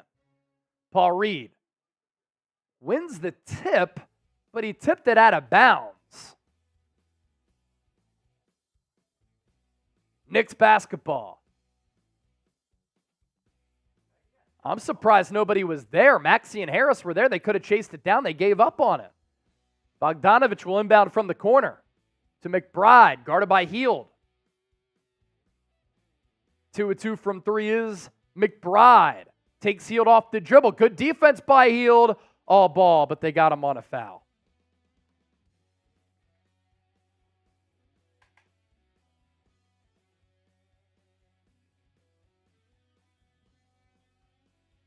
Thought that was good D by Hield there. Looks like he got mostly ball there. But McBride going to have an opportunity to tie this game up at 36. Since March 18th, he's played very well. 15 points per game, 48% from the deck, 42% from beyond the arc.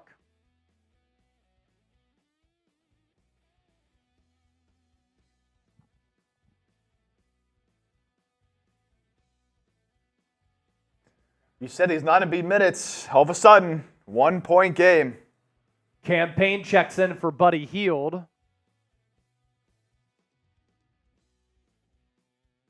McBride switches home that second free throw as well, and we are indeed locked up at 36. 4 minutes, 8 points for McBride. Payne hands it off to Harris. To Batum. To Payne. Seized apart. Floater. Blocked by Robinson. Reed gets it back. Puts it up with the left. Gives it a kiss off the window. Sixers regain the lead. 38-36. Couple of big buckets there from Paul Reed. DiVincenzo comes off the screen. Wide open Hart in the corner. Pump fakes. Drives. DiVincenzo, 3. Too strong. Campaign. Can't rebound it. DiVincenzo saves it. Gets it back. Then he's stripped by Campaign. I actually think that was Josh Hart who saved it. The Knicks are winning some of the hustle rebounds in this game, and it's led to a lot of second chance opportunities. McBride will inbound to Bogdanovich. Two foreigners matching up against one another. Bogdanovich misses. Good defense there from Batum on the inbounds. Maxey tries to utilize the read screen. Looking to free from McBride. Into the lane. Floater. Cookies! Tyrese Maxey with the little touch. 40-36 Sixers. Approaching 8 minutes to go in the second quarter. Tom Thibodeau calls a timeout. Wants to talk it over, reset a little bit, probably get Brunson back in the game as well. So Philadelphia, they fared pretty well in these non-Embiid minutes. It was a tough go to start the second.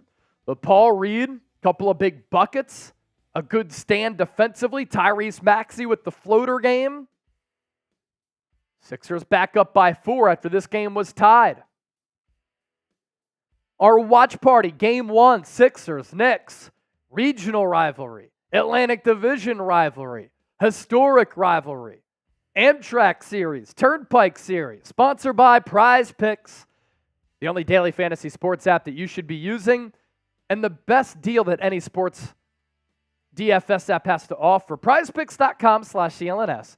Use the code CLNS for a $100 deposit match. Prize Picks makes daily fantasy sports so easy, where you pick 2 or more players, you choose more or less on their projected stat lines, and you can win up to 25 times your money. Prize Picks running a special right now for Nikola Jokic, more than a half point. That's a shoo-in. That's easy. Joel Embiid, more than 5 dimes. Could have gone on the more points with how he played in that first quarter. We did do that with Kelly Oubre, more than 12.5 points.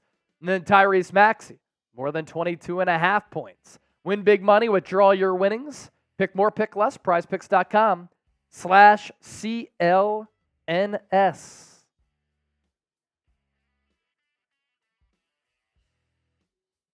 Love the minutes Paul Reed's given so far. Mentioned it.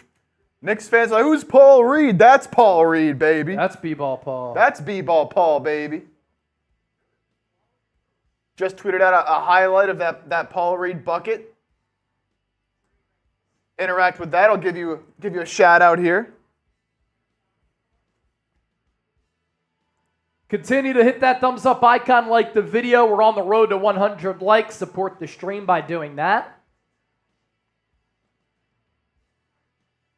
And if you send in a super chat, $10 or more to donate to the show, is a way to say thanks. We love you. That you support us. You'll be in the running for a Tyrese Maxey jersey that we'll give away at the end of the series. Clyde Johnson gave that first quarter for the Sixers an A. And now we're deep into the second quarter. We're only 20 likes away from 100. I'm doing a beer bong when we get to 100 likes. If you want the Sixers to win, lock it in, baby. Make sure they do. Lock it in. Lock it in. 20 likes away, and I'm doing a beer bong. If we don't get a super chat so that I can crack my next drink, I'll crack it next at 100 likes with Chip.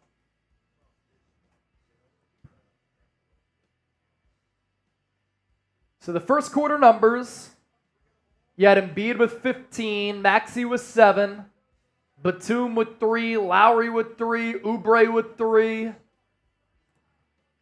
Harris with 3. And then for the Knicks in that first quarter, Brunson had 7, but 2 of 8 shooting. Thought Philadelphia did a really good job honing in on him. Got to make his job difficult, because then it makes what the Knicks are trying to do offensively a lot more challenging. They don't really have that go-to bucket getter as that second option. The Sixers do, because Tyrese Maxey's that guy. Knicks basketball coming out of the Thibodeau timeout. McBride blocked by Reed. Put back from Mitchell Robinson. Reed there to deflect that as well. He definitely had one block there. He made it difficult for Mitch Rob on that second. And Maxey, as Bogdanovich comes up to check him, gets whistled for the foul. Good defense from B-ball Paul.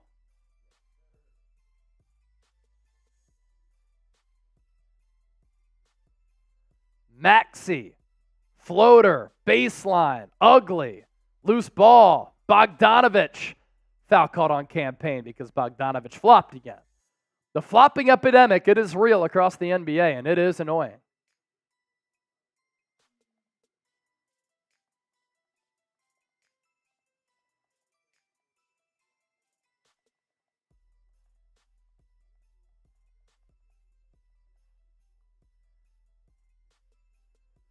McBride to his left to Bogdanovich. Bounces it to DiVincenzo. Up top, McBride. Swings it to Hart. Back to McBride. Guarded by Payne. Good defense there. Hart will drive again. Rises up. Jumper no good. Another late foul. Maxey grabbing his right leg as he falls. Payne called for a second foul. Maxey will get up. Slight limp.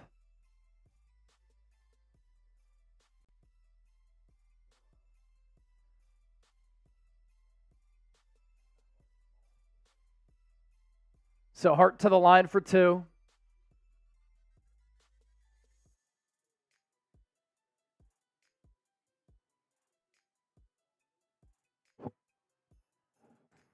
Brunson coming back in now. Yeah, Brunson's back in. I wonder when Nurse will counter with Embiid. But again, if you're just joining us, Embiid played all 12 first quarter minutes.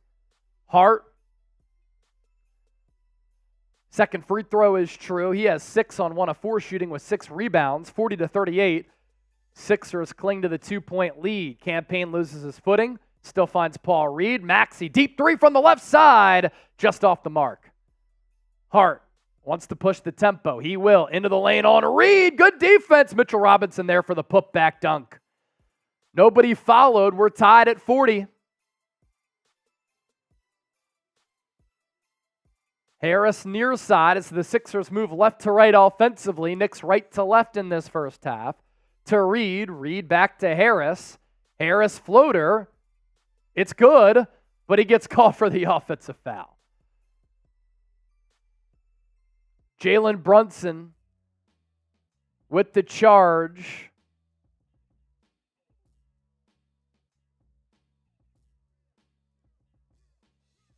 When Harris came down, I just don't get why that's a call at the NBA level. When a player goes in the air to shoot, he cannot control where he comes down. And a player defensively can just stand there awaiting his arrival, and it's on the offensive player. Now, Brunson had 35 charges in the regular season, second most in the NBA.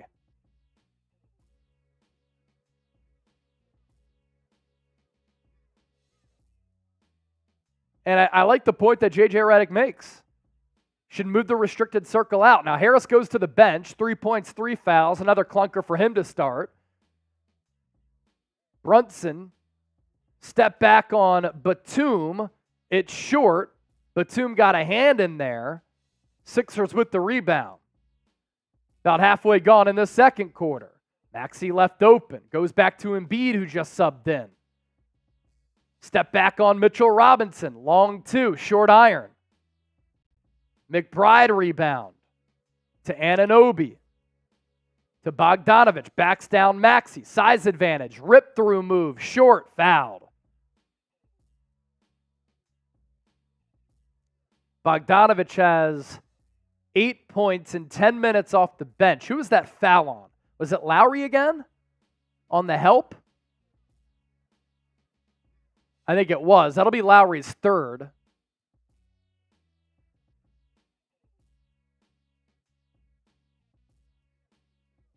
Bogdanovich misses the front end. So we're still even at 40-40.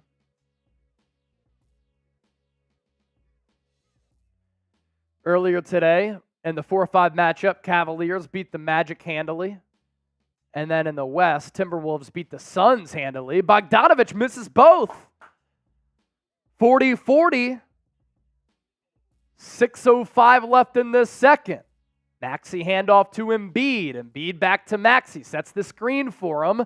Little two-man game here.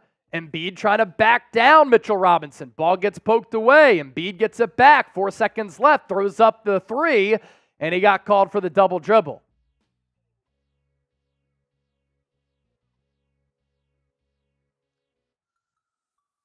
Brunson running point for New York. 3 turnovers for the Sixers in this second quarter. None for the Knicks. Brunson into the corner. Bogdanovich 3. A healthy miss. Anunoby rips the ball away from Oubre. Extends the possession. Brunson spins. Fadeaway. Cash. Knicks up by 2. Knicks' first lead since down 3-0. Lowry in the corner to Batum. Bad pass, otherwise Batum would have had a good look. Lowry then finds Oubre for 3. Cannot hit. Sixers have grown cold here. Brunson guarded by Lowry, who has 3 fouls. Villanova on Villanova. Brunson, fadeaway jumper to the shooter's side. That's too short. Embiid with another rebound. He's going to drive into the lane. Euro, foul by Robinson. Sixers desperately needed to get some points in an easy fashion. So Embiid draws the whistle, and I'll go to the line. 138 people watching. Once we get to 100 likes, I'm able to crack my next string. Producer Chip has taken a shot. With this many people watching, we should be able to get there any moment. Knicks fans boo at the foul call on Mitch Robb, but Embiid did a good job of being the aggressor. Embiid will go to the line, 15 first quarter points, scoreless in the second quarter. Slight bend of the knees, free throw is good. Sixers within 1. 42-41, 4:55 left in this first half from Madison Square Garden. Game 1, Eastern Conference playoffs in this first round series. Embiid's second free throw. That is off the mark. Anunoby rebound. Quickly hands it off to Brunson. Interestingly enough here, Batum on Brunson. It's been a matchup to watch so far. Bogdanovich, the kick to Anunoby, drew some attention. Long miss. Knicks rebounded again. McBride, step back triple, and he connects again. Second chance points, offensive rebounds for New York. Massive problem for the Sixers. Knicks go up by 4. McBride has 11. Nick Nurse going to call a timeout with MSG popping the lid off of the arena. So Anunoby had the bad miss. Robinson with the rebound. McBride actually got away with the walk. He shuffled his feet when he caught that pass and then hit that sidestep 3. He's been the X factor so far for New York. You can't just give up offensive rebounds, second chance opportunities, man. That'll kill you. That'll kill you in a game like this. What's going to be tight down the stretch? You can't be giving up free points.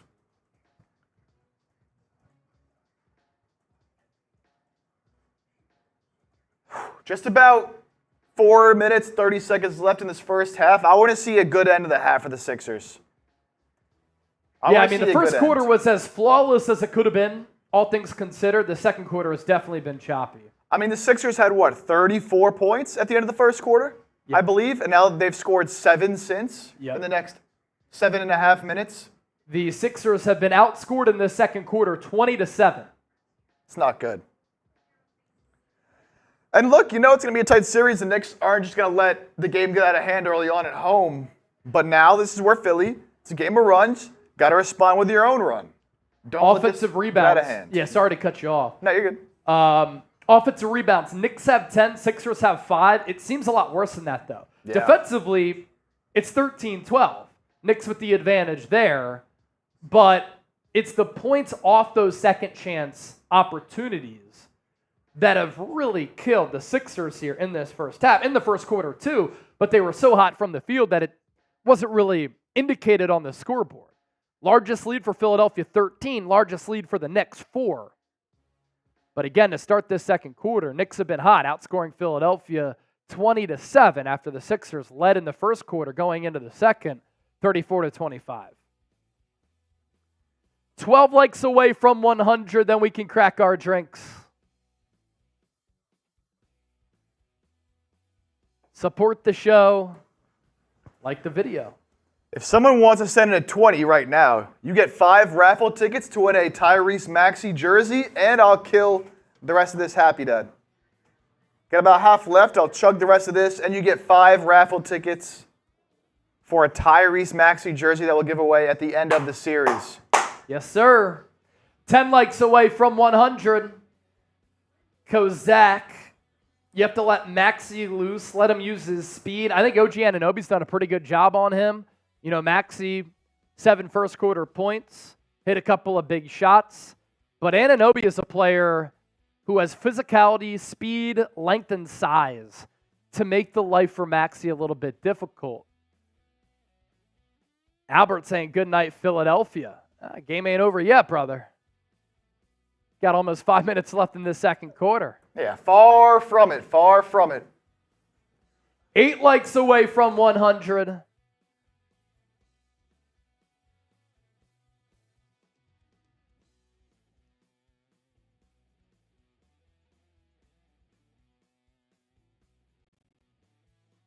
lot of Knicks legends in the building. Walt Frazier, of course. John Starks, Latrell Sprewell, Larry Johnson, Bernard King. Sixers basketball here coming out of the Nick Nurse timeout, down by 4. Largest lead for the Knicks. One-on-one Embiid against Robinson. Going to try to back him down, gets fouled. So that's 2 or 3 on Robinson. Knicks with 21 bench points, by the way, the Sixers 7. Second chance, 16 for New York, 6 for Philadelphia. That's the difference. Sixers give it away on the inbounds. Careless pass from Kyle Lowry. Anunoby going to coast in for a slam. Sixers now down by 6. 11-1 run the last 4+ minutes for New York.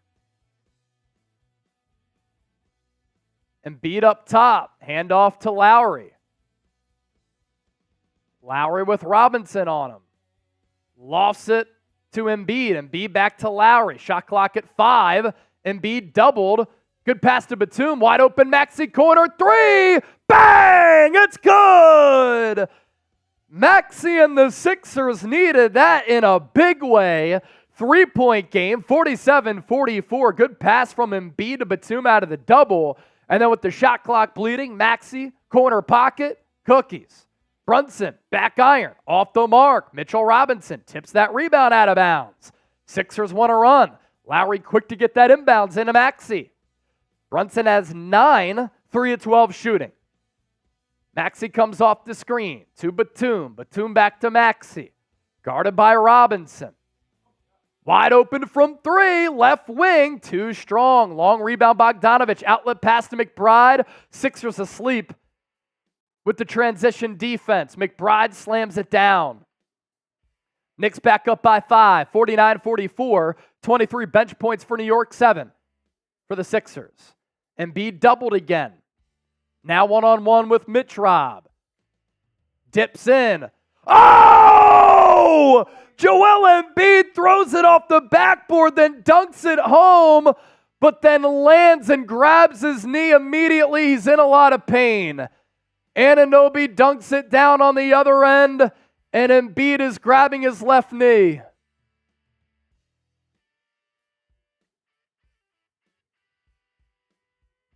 The look in Embiid's eyes is not good. He threw it off the backboard, dunked it down, and now he's laying on his back. He pump faked, did a little dip move, threw it off the backboard, and then came down on that left knee and felt it immediately, just like the Magic game 2 Fridays ago. He threw it down on a one-handed flush, but all of the weight was on that left knee. Embiid now sits up. Now his teammates lift him up. Embiid has to get carried off the floor.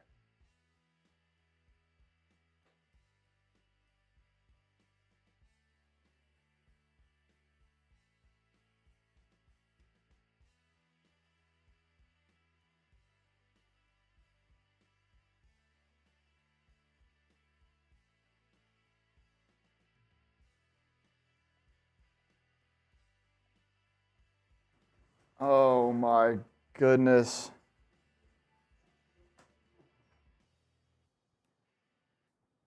Embiid walking to the back to get checked out.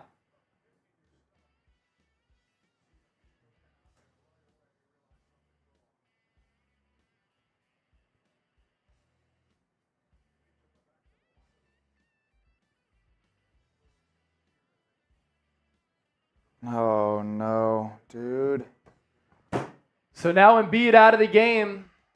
Sixers down by 5. Embiid 16 minutes, 18 points, 6 of 11.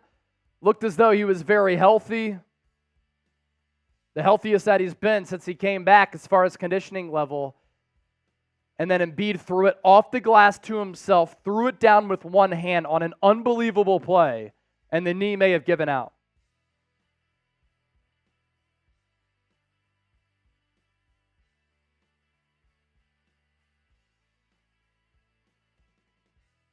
Maxey on the gather got stripped. They said it was Knicks basketball. Maxey said, how? No way. And it's going to stay with New York.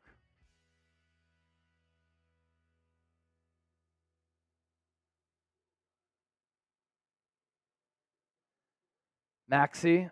Oh, no, they give it back to Philadelphia. Maxey will inbound to Reed. He gets it back. He goes out to Lowry. Lowry three-pointer. Good defense on the close by McBride. Ball tipped away by Bogdanović off of Batum. 2:15 left in the second. The Sixers just need to survive. They can't give up a big run to end the quarter. And you're sick to your stomach right now about Embiid. You hope that he can come back and he's okay, but it did not look good. He's had so much bad luck, it's unbelievable. I mean, the injury luck for Embiid, he has these great moments in the playoffs, and then the injury gods just get him. He's snake bitten. McBride's pull-up, rims out. Maxey going the other way. Into the lane, off the glass, blocked by Robinson, then bounce it off him, Maxey, who is already standing out of bounds. Good effort play there by Mitrov.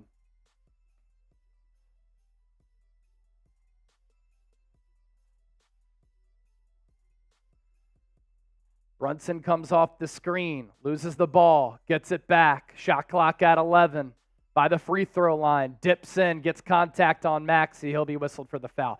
Brunson has always just been a very smart player, a very calculated mover. And because he's not an insane athlete, he has to use head fakes, shoulder dips to create separation, to create deceptiveness, and he's so good at that.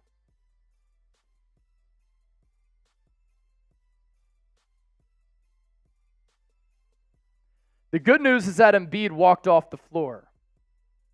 The bad news is the look in his eyes was scary.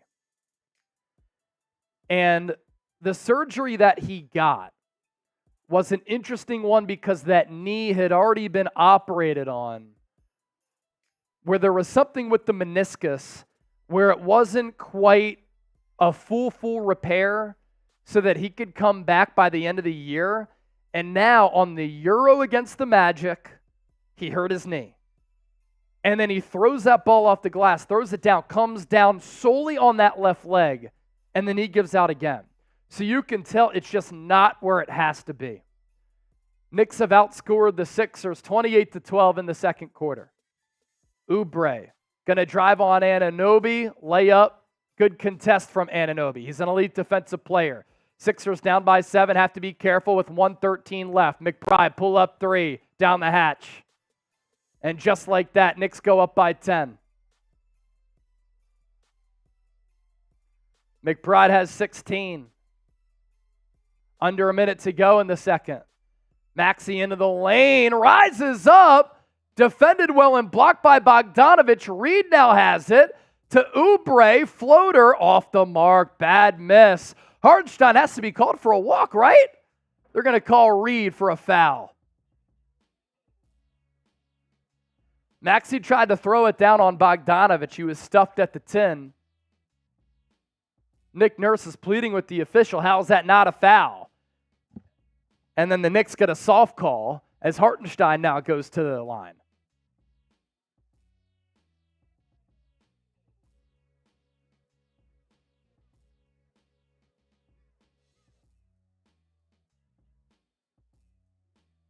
So Hartenstein to the line. First free throw, good.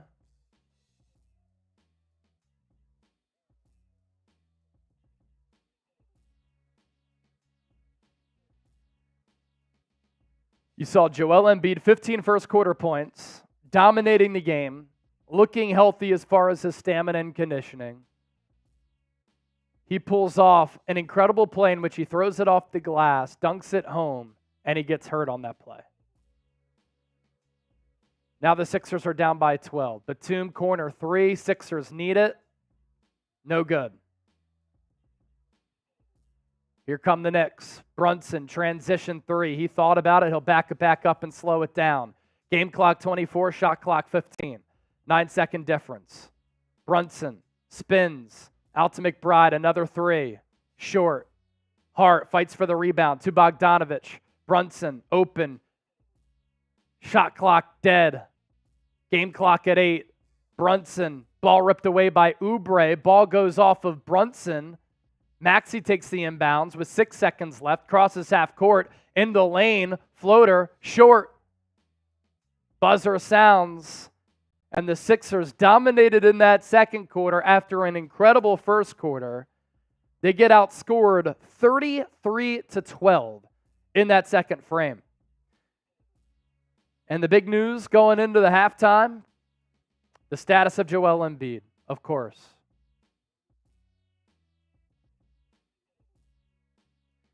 Thomas Bridges, speaking of that Embiid injury, Philly basketball in eternal injury purgatory / the Bambino curse.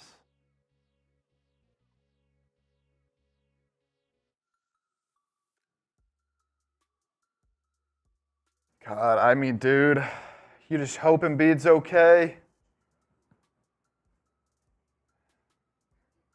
On such a crazy play, too.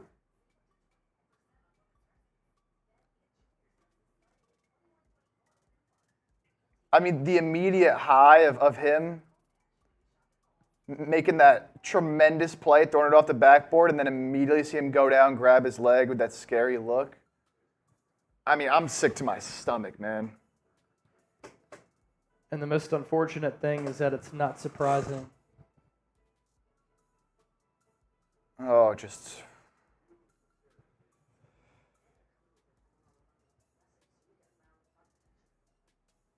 Waiting to see an update on the Embiid front. What just sucks is that now you're down by 12. Let's say he's out for the rest of the game, right?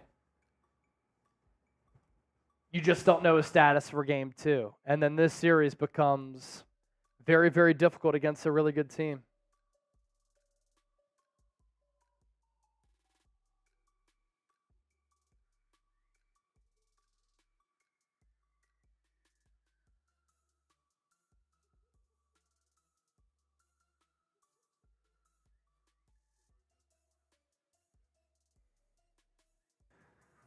Oh. Just sucks. J. Ross, exactly. Why? Why does it always have to be this way, man?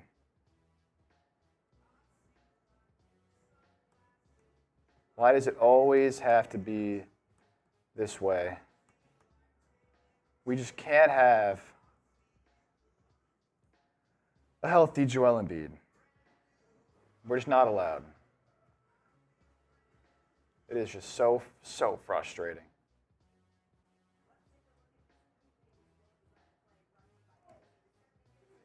Some halftime stats coming your way.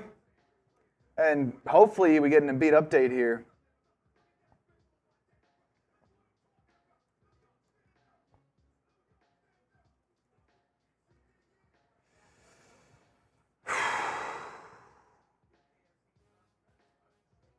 Yeah, I'm tweeting this out right now. Joel Embiid drops 15 first quarter points, right? Looks great. Pulls off a lob to himself, throws it down with the right hand. It's a sick play. Sick play. And he gets injured. He's snake bitten. It sucks that such a special talent can't escape the injury bug.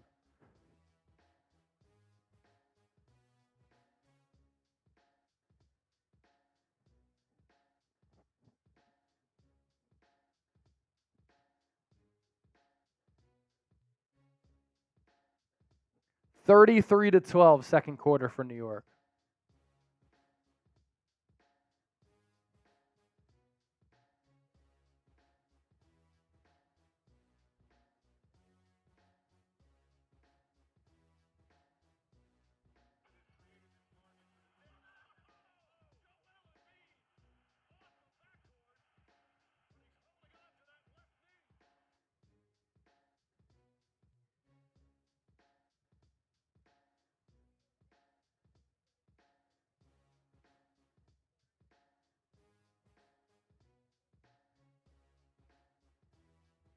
Halftime stats coming your way right now. We are 4 likes away, by the way, from 100 likes. Once we get to 100 likes, I'm doing a beer bong. Gonna throw up some stats for y'all. I'm ahead of the bathroom. Hopefully we can get to 100 by the time I'm back. It's my challenge to y'all. Yeah, 3 likes away from 100. Once we get there, we're cracking our drinks, so we might need to drink a little bit more with the status of Joel Embiid being in limbo. 18 points, 5 rebounds in that first half. Philadelphia was excellent in that first quarter. Outscored 33-12 in the second quarter. Some of that coming once Embiid went down with the knee.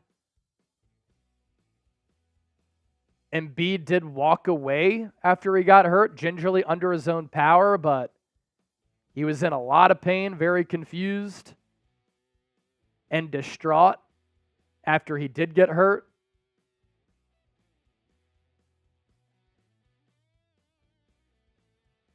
And it just makes you sick. J. Ross Films hitting my bong right now. Happy 420. Happy 420 to all who celebrate, and happy bong rip to you to help ease the pain with this Joel Embiid injury.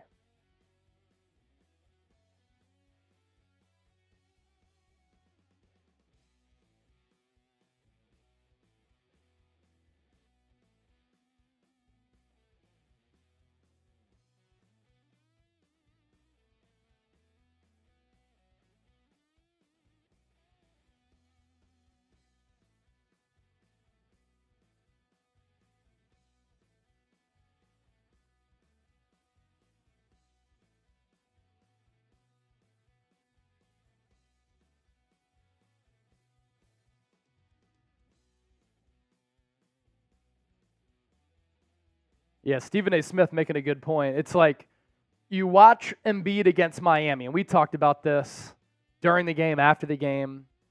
He just clearly did not look anything close to 100%, right?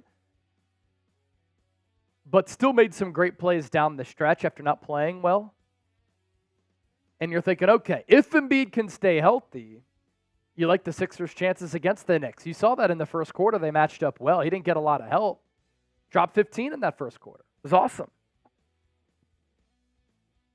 But the thought that Stephen A. Smith brought up, can he even withstand a playoff run, a playoff series, a long run? This has always been the problem, where he might be healthy going into the playoffs, but then he gets hurt because his body cannot sustain. You know, he's 275, 285 pounds. One of the most dominant physical forces we've seen at the center spot since Shaq. He has an offensive game with the moves of a Kobe Bryant, the footwork of Hakeem Olajuwon. You wish you could see a player like this stay healthy in the biggest of moments. Sometimes players are just injury prone. With Embiid, it's certainly that. It's also just so unlucky.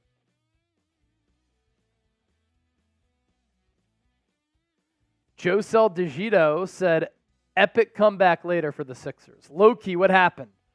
Joel Embiid, 15 first quarter points. And then in the second quarter, he gets Mitchell Robinson on an up fake. Dip through move, throws it off the glass to himself. And among 2 or 3 bodies, catches it with the right hand, throws down a dunk. Incredible highlight-worthy play. And he gets hurt right away. I have not seen an update yet from anybody. It's not a great sign. We did it, 100 likes. So I'm hitting my Mirbonga. Gonna down this Happy Dad for y'all. Appreciate all the real ones hanging out with us. Such a, oh man.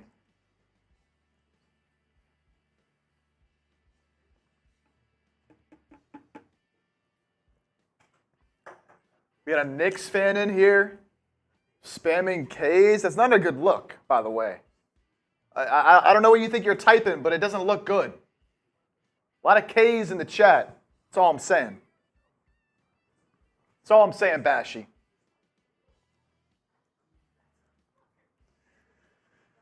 Oh, man. I mean, they need Embiid back if they're going to make a comeback in this game. I mean, just remember when he was out there, one of the worst teams in the NBA, and now you're going up against a full-strength Knicks team without Julius Randle, but I actually said, and I think that they're better without Julius Randle. I mean, you just can't realistically sustain without Embiid. Yeah, low-key just so unlucky, dude.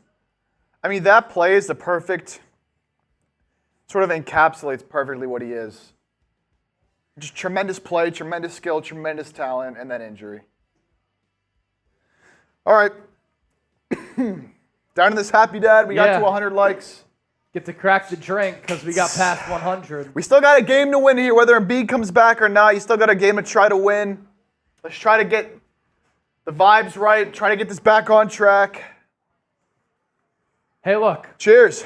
Sixers are down 12 right now. They were down by 14 to the Heat on Wednesday night.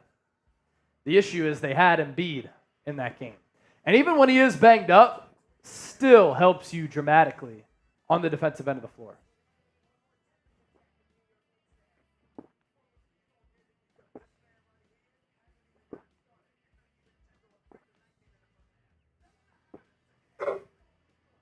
Joel said, nah, man, he's worked too hard to go down like that. He's going to be all right. Let's hope so. At least he walked off, but... Yeah, he walked off. That's the good sign. And that's the positive news. Yeah, I'm not seeing anything yet on him, man. I saw somebody in the comments section saying Phillies are up 5-0. Yes, they are. Top 6. Zach Wheeler, he's struggled the last 2 starts. 5 1/3, no earned runs. Good to see. If you want to go show Chase some love on Twitter, some tweets going out over the last few minutes. I just put his Twitter in the comments. There you go. Go follow him, interact. We'll give you some shout-outs if you go interact with those tweets.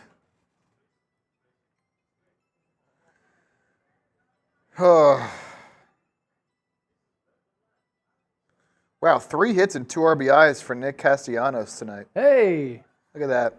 Breakout game for Castellanos. Roman, it's all right. Batum will cook for us again. That may be.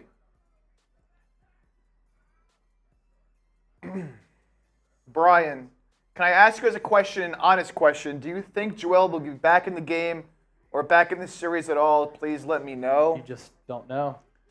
So hard to say, man. It didn't look good, I'll tell you that. I don't want to speculate. Yeah, I've seen no updates yet. Do you think it could have just been in the moment? There is a chance that maybe when he came down, he felt something like the real Magic quick. game. It was literally the same thing as the Magic game. 2 Fridays ago. He does the Euro. He comes down on the left, went down immediately. I think there could be a scare there just because he's not 100%. There could be that hesitancy that we oftentimes see from a player coming back from injury. There could be a legitimate, that meniscus is still recovering, where when 280 pounds comes down on that left leg, it's not used to that load, where he just feels like a pinch, some pain. Either way, it's just not normal for that to happen.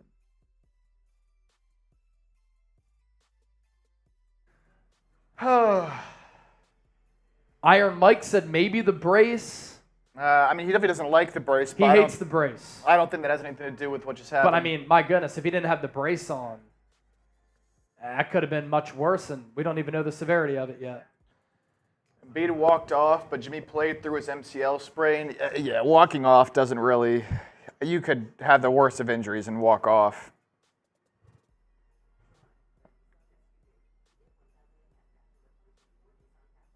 We got to get this Knicks fan out of here, man. We can't let this Knicks fan dominate the chat.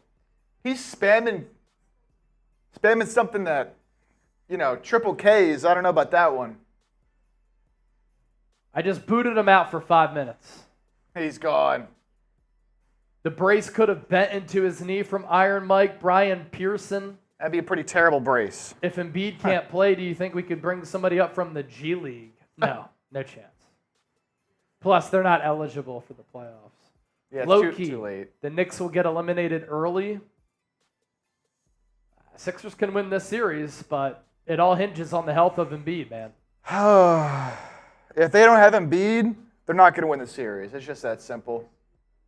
The Knicks are too good on both sides of the floor. My brace did it to me in high school. I would imagine. I mean, when you're 280 pounds, like, the brace could go any which way, right? And that's probably why Embiid doesn't like it. There's a level of restriction. It's very uncomfortable. That thing is a meaty, massive brace.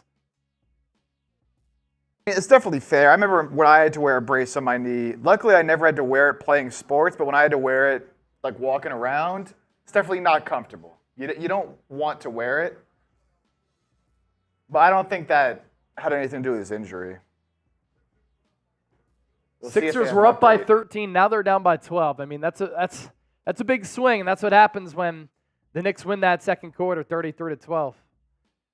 Iron Mike, I get it, trying to be optimistic. I would love to be optimistic, but we've just seen this too many times.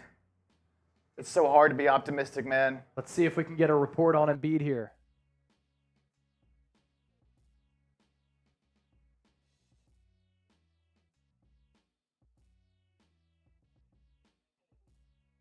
Embiid's on the bench. Is he coming out onto the floor?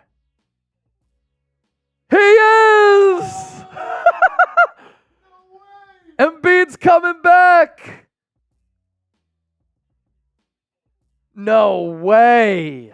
This is the Joel Embiid roller coaster experience, baby.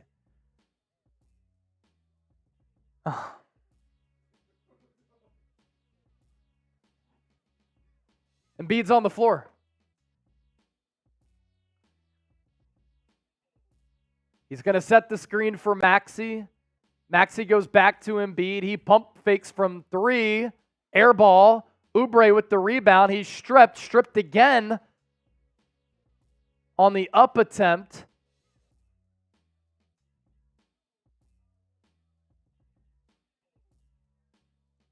Nurse did not know the status of Embiid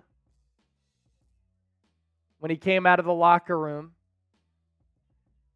Sixers inbound over the top to Lowry, to Maxey, guarded by Anunoby. That's a difficult matchup for Maxey. Step back along the baseline, no good. Oubre fights for it, can't get it. Knicks in transition. Brunson drives on Lowry, layup, good. Knicks up by 14. Embiid gets it back, blocked by Hartenstein, but then turns garbage into gold, lays it up on the right side. Not getting a lot of lift off that leg. Also, is there blood on that left knee? On the side of the brace? There's some type of stain on his leggings there. Brunson. Floater. Short. Ball tipped away. Brunson gets it back. Another second chance opportunity for the Knicks. DiVincenzo 3. Another long rebound. Hartenstein goes to Anunoby. He drives on Harris. Layup, got it. Second chance opportunities are a problem. The ball is just bouncing the Knicks' way, but it also comes down to the Sixers' effort level. Harris in the corner to Lowry. 3. Connects. Sixers down by 11. 62-51. A.H. Demeter saying Embiid is tough for coming back out. He's tough. What's he going to look like, though? Can this keep up? He backs off of Hartenstein. Hartenstein looking for Anunoby. Wide open Brunson. 3. Connects. 65-51. Lowry works off the Embiid screen. Back to Embiid. Back to Lowry. He's open for 3. Gives it up to Oubre. Passes up the wide open 3, and he walks.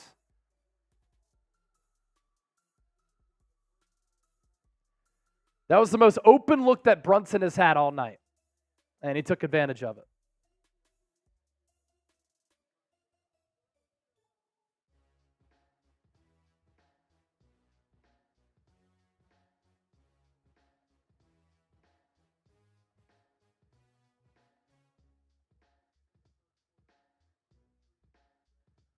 Ball tipped out of the grasp of Brunson. Knicks retained possession.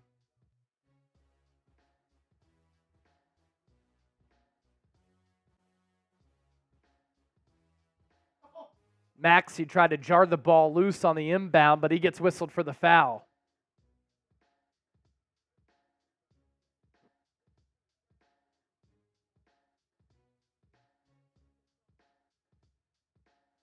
(65-51). Knicks up by 14. The Sixers were up by 14. Lowry steals the inbounds. Layup. Hoop in the harm. Josh Hart, the trail defender, fouled him. And Lowry going to go to the line. If he connects here, that's 6 third-quarter points for the veteran out of Villanova. Whereas some of these other players, they're vets, but they're younger than Lowry, of course. Hart's got at least 3 fouls. Put the hand on the hip of Lowry. A little bit of flop there, though, from Kalo, Philadelphia's own. And the free throw here pulls the Sixers back within 11, 65-54. Can you keep the game within striking distance? Josh Hart, 6 points. Indeed, 3 fouls. Brunson guarded by Maxey, comes off the Hartenstein screen, wants to take Embiid, floater in his eye hole. Lowry up top to Maxey. Comes off the Embiid screen. Maxey to Embiid, open for 3, hands it off to Maxey. Lost the rock, sees the part for Maxey, reverse lay-in! Kiss off the window and in! Acrobatic lay for Tyrese Maxey. Can the Sixers get past this 11-point threshold? Maxey has 14, 6 of 16 shooting. Brunson bounced to Hartenstein.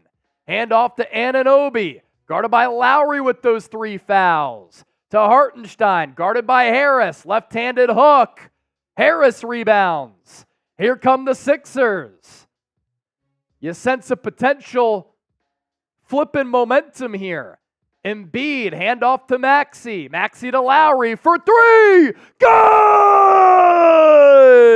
And there it is. Sixers cut the deficit to single digits. Tom Thibodeau timeout. Lowry with 9 third-quarter points. He's up to 12, and we have an 8-point ball game. Let's go, baby. Spam those 7-6s. Spam those 7-6s. Let's go. Here they come, baby. Here they come. Celtics today in the chat. Glad Embiid is okay. Want to beat the healthy 76ers in the Eastern Conference Finals. I'll tell you this. Sixers have not made it past the second round since 2001. I was 9 years old. I'm now 32. If they at least make it to the Final Four, I'm a happy man, although I hate the Boston Celtics. Noah first typing those 76s. Loki, Noah, Ryan Rowe, all in the building. Approaching 4,000 views here for our watch party. We're trying to grow the channel. That's why we're doing these. And we love the Sixers, providing you with year-round coverage. So hit that thumbs up icon, like the video. Subscribe to the show. And continue to keep the comment section going. A.H. Dementor. Joe Casey, part of the recent commenter club.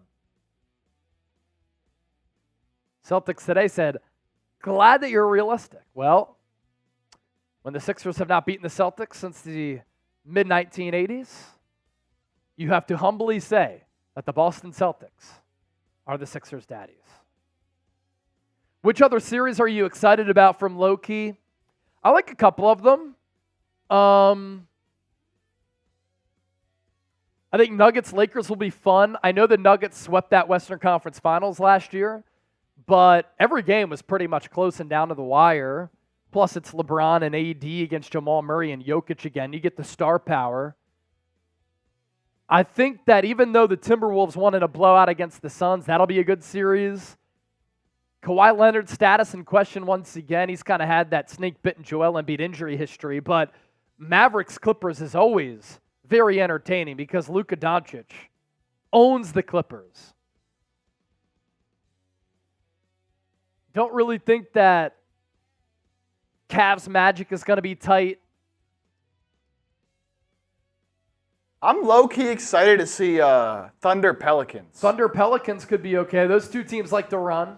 Yeah, it's a 1-8, but I think it could be an exciting 1-8. Larry Nance Jr. had a great quote last night after the Pelicans beat the Kings in that third play-in game. He said, I got to be honest. I'm putting my money on us, the Pelicans. No Jonte Porter. Rough week for the Porter family, by the way. Dude, unbelievable. One son suspended for life from the NBA for gambling. The other son sentenced to prison for killing a woman during a drunk driving incident. Not good. Not good. I'm sorry, but as a father, I'd feel like a failure. How did that happen? How does that happen and then your other son is just like thriving in the NBA? Where did those two other sons go off the beaten path? Joe Casey, a 15 natty daddies down and 4 shots of whiskey. Hey, next super chat to come in. I'm finishing the rest of this happy dad. Next super chat to come in. Loki said, I like the Mavs as a dark horse. I agree. So Sixers down to single digits here with their deficit. Brunson into the corner to Hartenstein. Gets it back. Open corner 3. Too strong. Fight for the board. Hartenstein to Brunson. That's been the story of this game. DiVincenzo fakes right, goes left. Swings it to Brunson. Shot clock at 5. Gets into the lane. Good defense by Oubre. Ball loose. Shot clock violation. No! A foul called on Maxey, his third, a bailout call. The ball was loose. Sixers had it. Good defense by Oubre. No way that's a foul at the end of the shot clock like that. Of course it was Scott Foster who called it.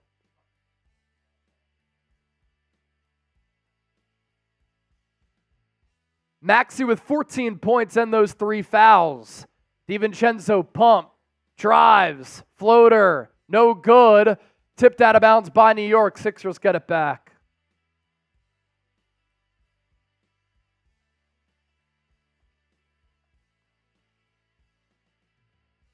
Scott Foster, such a punchable face, man. Embiid up top, swings it to Lowry. Another 3, he has 12 in the third. Misses it, he gets fouled. Makeup call. Hartenstein landed in his landing area.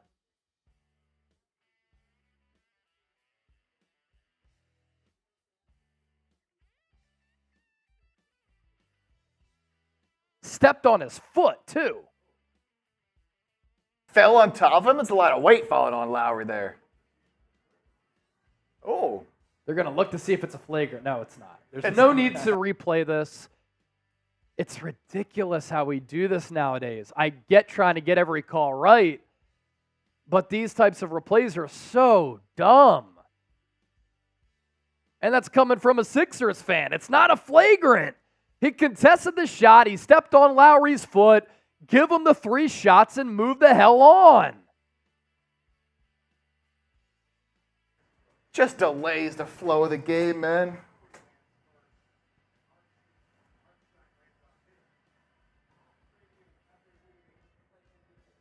Thank you. It was fast, quick. Shouldn't have happened in the first place, but at least they were quick with it. No flagrant. So Sixers down by 8 here. Lowry can cut it to 5 if he goes perfect from the stripe.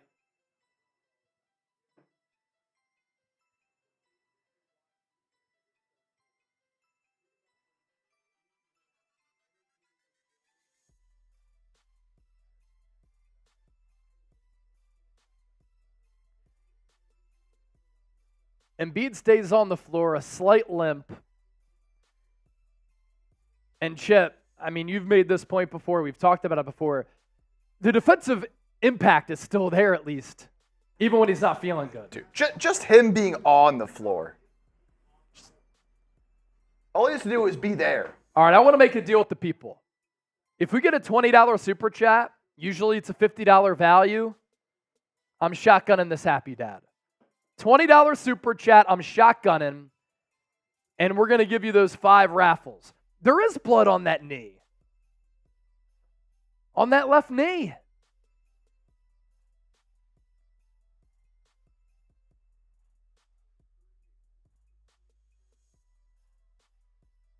All 3 free throws for Lowry. He deposits them. 67-62, 8-0 Sixers run in this third. Hart comes off the screen. Nowhere to go. Bounce to Hartenstein. Good pass to Anunoby. Backdoor cut. That was beautiful.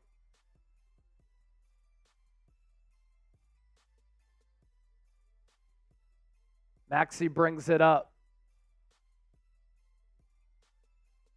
Comes off the Lowry and Embiid screen. Bounce pass behind his back to Embiid. Embiid dribbles through his legs, guarded by Hartenstein. Can't free him. Backs him down into the lane. Off the back iron, no good. Thought it was going to drop. It doesn't. That's the first time we saw Embiid really try to initiate a scoring opportunity. Brunson pull up 3.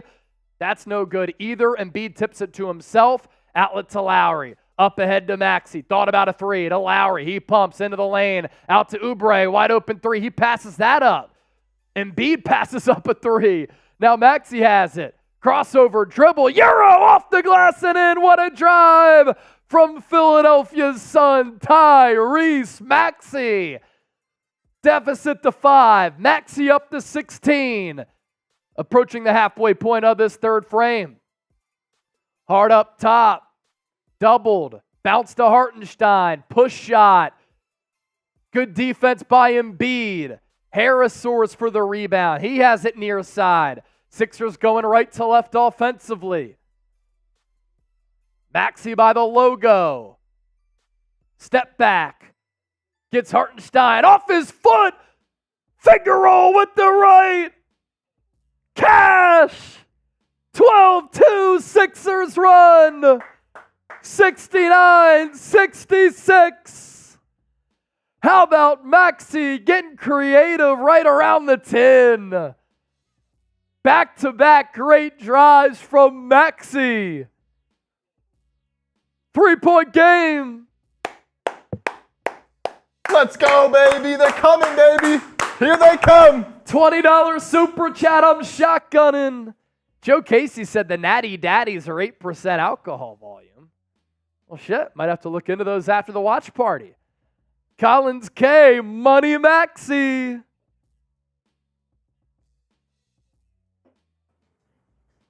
They're hanging in there. 142 people watching live. Make sure you hit that thumbs up icon, like the video. Don't forget to subscribe to the show.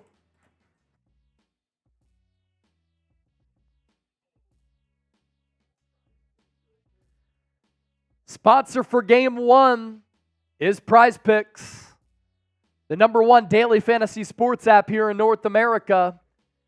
And they make daily fantasy easy and exciting. Guaranteed to get the juices flowing on game day with Prize Picks, where you simply pick 2 or more players and you can combine sports, and you just choose more or less on their projected stat totals. Sometimes Prize Picks will have these specials like this Nikola Jokic one, more than a half point. Oh, okay, that's an easy winner. Joel Embiid, more than 5 dimes.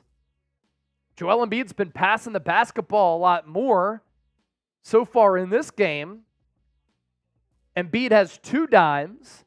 Kelly Oubre more than 12.5 points. Oubre right now with 3. Has to get going. He's 0-4 from the deck. All those points coming from the line. Back-to-back cold games for Oubre. And then Tyrese Maxey, more than 22.5 points. He has 18 right now. Win big money, withdraw your winnings, pick more, pick less. Prize Picks. Oh, wow. Zach Wheeler has a no-hitter through 7 innings. Got to turn this game on. The game is in reach, baby. The game is in reach. Of course, as soon as Embiid comes back, they start making their run. I'm going to need to see something, though, out of somebody else, because looking at these numbers right now, at halftime, Nobody outside of Embiid or Maxey had more than 4 points. And currently, I think Lowry has stepped up a little bit. Lowry's up to 15 now. But Embiid has 20, Maxey has 18, Lowry has 15. Tobias has 3, Oubre has 3, Batum has 3, Paul Reed has 4, Campaign, Buddy Hield have barely played, they each have 0. I'm going to need one of Tobias, Oubre, or Batum to impact this game a little bit more. Good to see Zach Wheeler as velo up, 95 miles per hour. Very interesting here.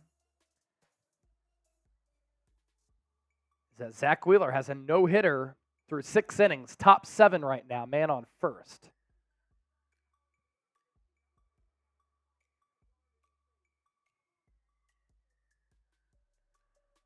Maxey, 12 points in the first half, 6 in the third quarter.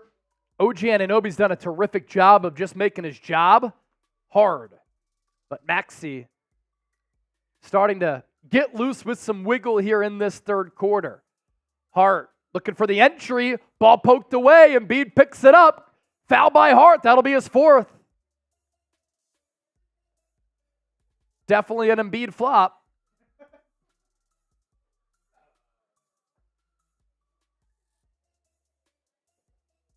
Well, Phil, you say Sixers should be winning.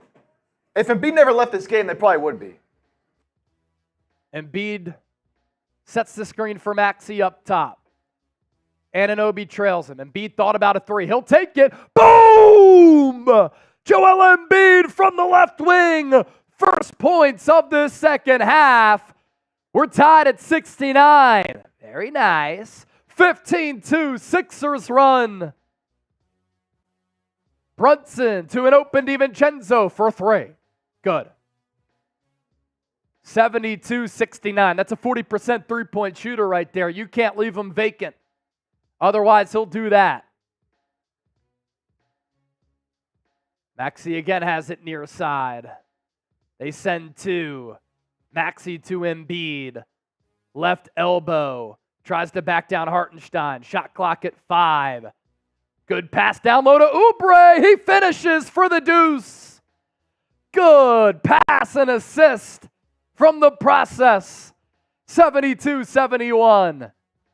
4:20 left in this third. Embiid, 23 points, 7 rebounds, 3 dimes.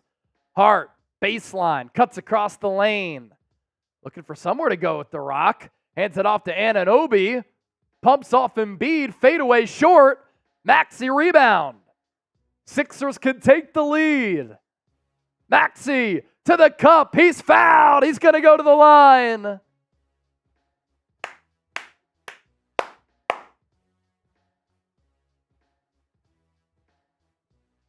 The Sixers' defensive tenacity is back. Embiid able to close on Anunoby there with the length and size. And then Maxey.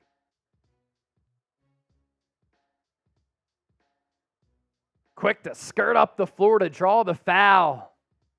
First free throw. Sends it home.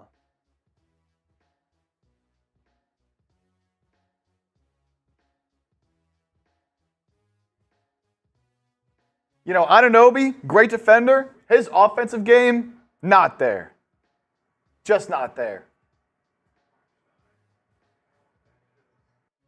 Second free throw for Maxey. Sixers take the lead. First lead since 40-38. They led by as many as 14 in the first. The Knicks led by as many as 14. DiVincenzo in the corner. Drives, wraparound pass. Embiid with the steal. Bounce to Oubre. Throws it down in transition. Sixers up the advantage to 3. 75-72. 21-5 run for Philadelphia. DiVincenzo up top, guarded by Oubre. To Brunson, to Anunoby, wide open, Hart 3. Rims out. Lowry catches the rebound 15 feet away from the 10. Embiid pumps Sends it to Lowry. He pumps to a wide open Oubre for three. Bang! It's good! Sixers up by 6. 78-72. Hart. Good defense by Embiid, and he's called for the foul. Thought he went vertical with the body. Embiid shakes his head, says Nick Nurse, keep me in the basketball game. That was a hell of a dime by Embiid, a bounce pass up ahead. That was Nikola Jokic-esque. My gosh.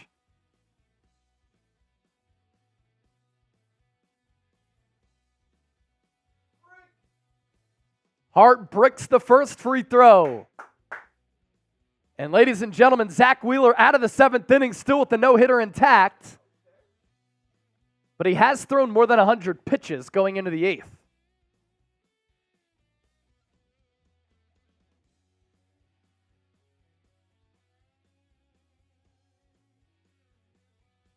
(78-72) Sixers.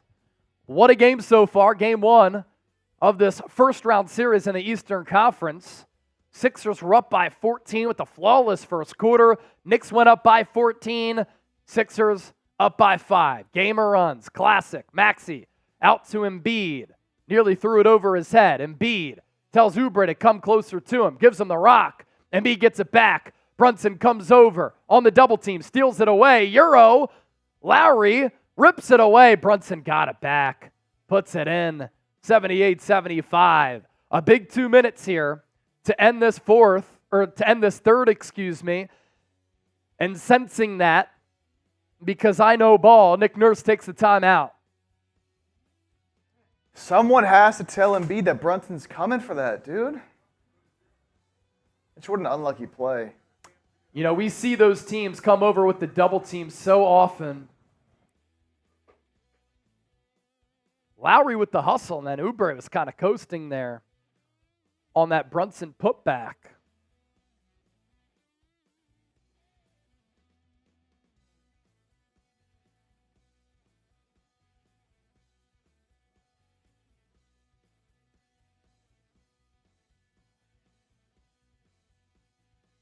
Losing hope in the chat. Losing hope. What did I say, Chase, after last year, after Embiid won MVP? I think you said they have to trade him, right, to get rid of him? Because they're never going to win a title with them? I know, it's hard. But you have that emotional tie to Embiid. It's tough. Because you see how gifted he is. 15 first quarter points. How about that bounce pass in transition to Kelly Oubre? The defense and the impact that he has on that end of the floor, but snake bitten for sure. And we're not even sure. It's now going to be a game time decision if he plays in game 2 to see how the knee responds. If the Sixers win this game, Chip, I wouldn't be surprised if Embiid sits out game 2. Yeah, we'll see how that knee responds, man. He's obviously still kind of limping around a little bit. Even after he made that nice pass to Oubre, he kind of like grimaced a little bit. So we'll see. Maybe it's just a pain thing. It's definitely a mental thing as well. He's talked about that. Just got to get over that mental hurdle. Lowry going to take a 3 off the right rim. Mitchell Robinson rebounds. Sixers clinging to a 3-point cushion. Here we go. Final 2 minutes of this third. Mitch Rob, guarded by Embiid, gives it up to Brunson. Brunson into the lane, blocked by Maxey. Good defense from behind him. Maxey gets it back. Pulls up from 3. Off the glass. Little adrenaline there. Hart will now push into the lane. Gets caught up in the air. Out to McBride, who's back in the game. He's cooked the Sixers in this one. Hart up top. Looking for Bogdanovich, guarded by Maxey. Maxey has 3 fouls. Bogdanovich rises up. Rattles in. 1-point game. Minute 20 left. Embiid out to Maxey. Almost threw it away. Now sets the screen for Maxey. Maxey splits the defenders. Guarded by Robinson. Looking to shake and bake into the lane. Oh my goodness, lightning quick. Off the window in. He really can accelerate in the blink of an eye. 22 points, 10 this quarter for Maxey. 80-70, Sixers advantage. McBride shakes Lowry. Nearly a walk. Out to Hart. To Bogdanovich. Poked away by Oubre. He gets it back. Back iron. Good box out Embiid. Game clock 38. Shot clock 21. Embiid tries to draw the foul. He can't. Pull up from 3. 2 for 1. It gets blocked. The Knicks on the run. Hart into the lane. Good finish on Embiid. I didn't like the 2 for 1 there. Sixers up by 1. Game clock 22, shot clock 19, 3-second difference. Sixers going to hold. They're going to let it dwindle as much as possible. They send a double team at Maxey into the lane. Euro off the window and in again. Maxey with 12 in the third. 5 seconds left. Sixers have a foul to give, and Lowry uses his 4th.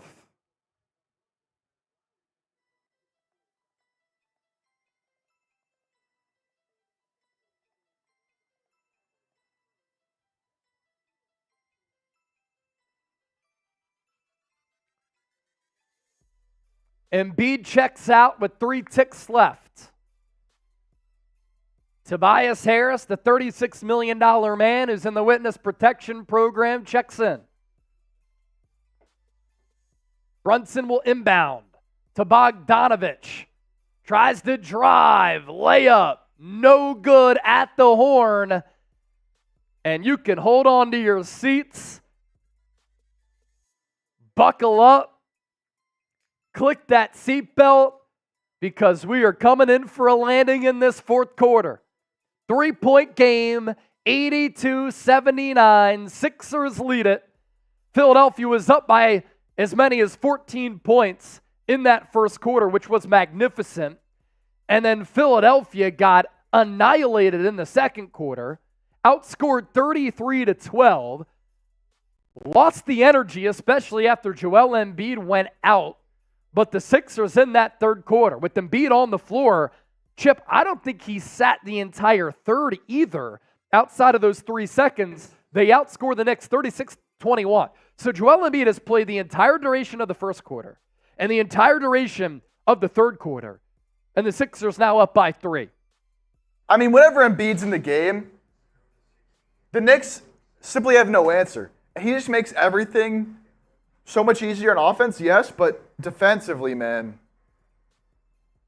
it's just such an impact. I mean, you saw the Knicks make their run at the end of the second quarter when Embiid was off the floor. He comes back in third quarter and they turn it around. So, wow, great game here in Game 1. Both games have been blowouts so far. Cavs, Magic, T-Wolves, Suns. This one's been awesome. We expected it. We knew this would be a good series. Maxey's up to 24 points right now, by the way. And you know what? I was kind of thinking about this the past few minutes. Like, I want to see Maxey take this game over. Embiid, as the game goes along, who knows how healthy he really is with that knee right now? How dependable he's going to be down the stretch on offense? If Maxey can close this game out, that's what the Sixers team needs. They need Maxey. Awesome. They need Maxey to keep doing what he's been doing. He struggled a little bit early for his standards, of course, but has really started to turn it on. He's just too fast for Mitchell Robinson or Isaiah Hartenstein.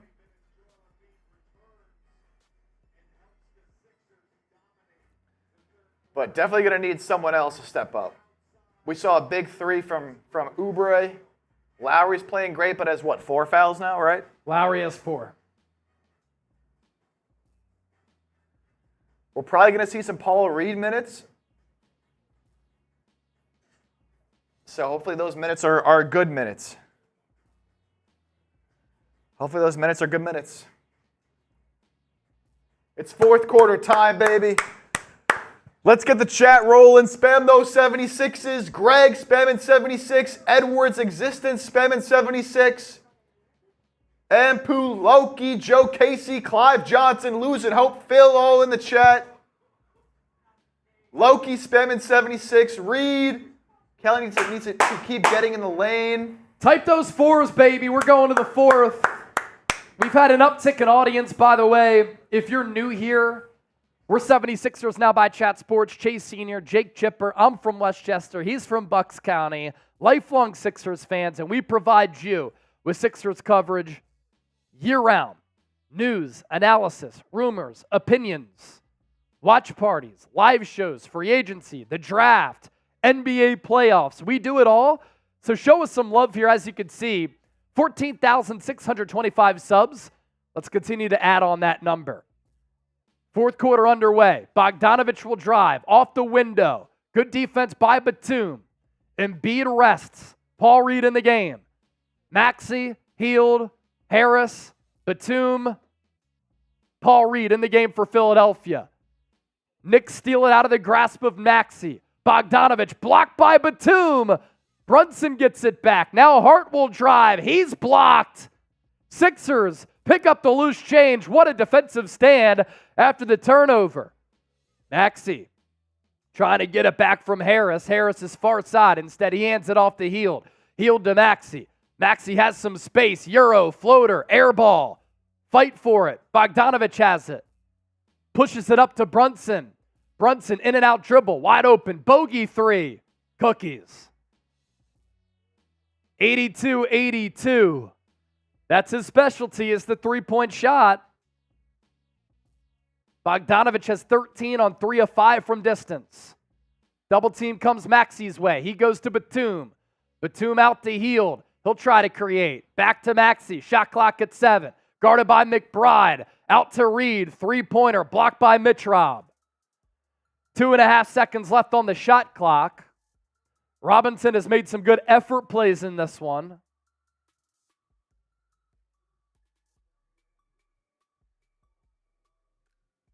Nick Nurse going to draw up a play here. Maxey takes the inbounds. He lost it. Try to rip move, and on the up, ball slipped out. We're tied at 82. Knicks looking to take the lead. Brunson guarded by Maxey.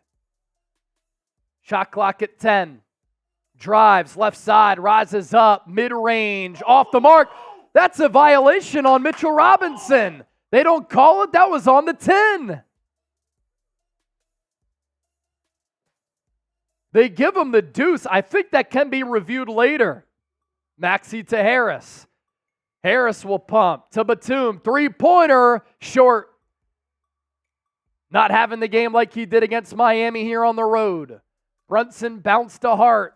He drives. Wrap around to Brunson. Almost deflected away by Buddy Hield. Brunson beats Hield. Fadeaway jumper off the mark. Batum saves it to B-ball Paul. Sixers now down by 2. Reed thinking about driving. Out to Batum for 3. No good. Rimmed out. Batum only has 1 3 here tonight. Brunson wants to slow it down again. He's led the NBA in dribbles by a massive number. You can see why. Switches on to Maxey. Peeks to his left. Backs him down. Goes up with it. Off the mark again. Another Harris rebound. The only thing he's done well here tonight. Harris comes off the Reed screen. To the mid-range area. Into the lane. Got it to go. Tobias Harris among the trees ties us up at 84. It's going to be a fight to 100. McBride tries to beat Hield off the dribble. He can't. Backs it back out to Hart. Hart to Bogdanović to McBride. Still guarded by Hield. Trying to create into the lane with the left. High off the window and in. Maxey has the ball poked away by Brunson. Brunson is telling Tom Thibodeau to review it. It is Sixers basketball. And Thibodeau is going to say, yes, I want the review.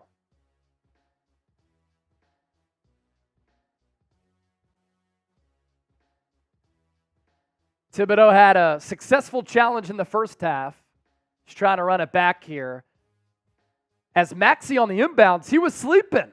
I mean, he caught the ball lackadaisically. And then Brunson comes in and hits the ball away. It may have gone off Maxey's leg. Fourth quarter action sponsored by Prize Picks, by the way. 200 people watching live. Please make sure you continue to support the show by hitting that thumbs up icon, liking the video, commenting, subscribing, sharing the video. You can also sign up with Prize Picks too. Best daily fantasy sports app in North America. The link is in the chat right now.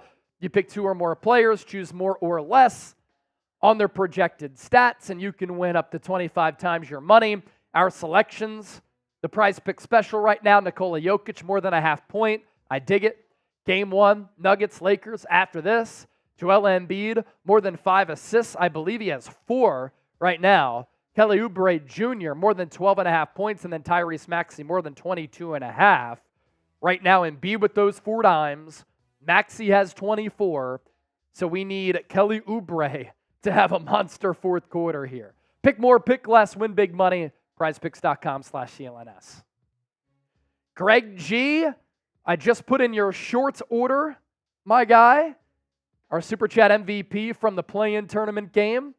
If you want to get in the running for a Tyrese Maxey jersey, send in a $10 Super Chat. You send in a $20 Super Chat, you get 5 tickets for our Tyrese Maxey jersey. All Super Chats, as always, get a shout-out. And if anybody sends in a $50 Super Chat, you can make us drink. I'll shotgun for a 50, but for the next 2 minutes, if somebody sends in a 20, I'll also shotgun. Flash deal. Shot clock is on right now. How long do they wait to put Embiid back in? Right now? Do you put him back in right now with 8 minutes left? Or do you try to wait till 6? Yeah, I think you wait till the 6-minute mark. Because he's played all of the first, all of the third. Just don't want this game to get out of hand. If you're a Phillies fan, Zach Wheeler does have a no-hitter through 7 innings. He's on the bump, top 8 right now, but he has 102 pitches.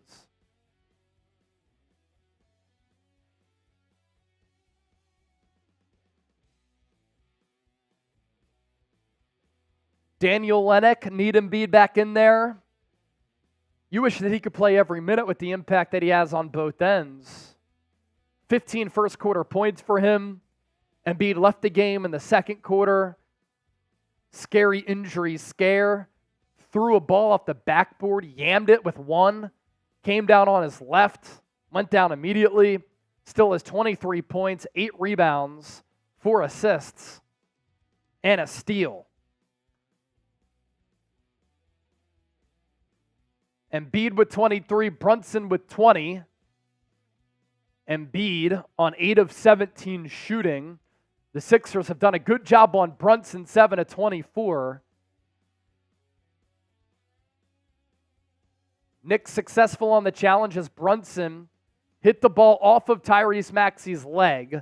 So the Knicks going to get the rock back here, 86-84.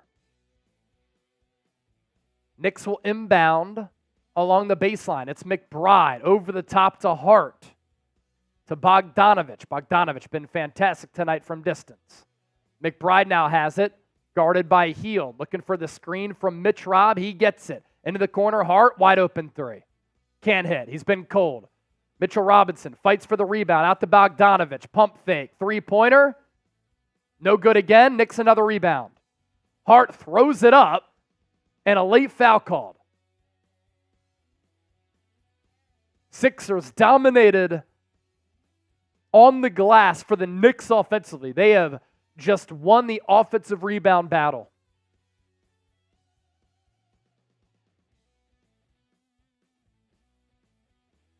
And this is what the Knicks do. They play hard. They play to the whistle. They're tough. They're physical. That is the Tom Thibodeau way. And it's led to them getting a lot of second chance opportunities as Hart hits the free throw. He now has a double-double, 10 points, 10 rebounds. Knicks go up by 3, under 8 to go.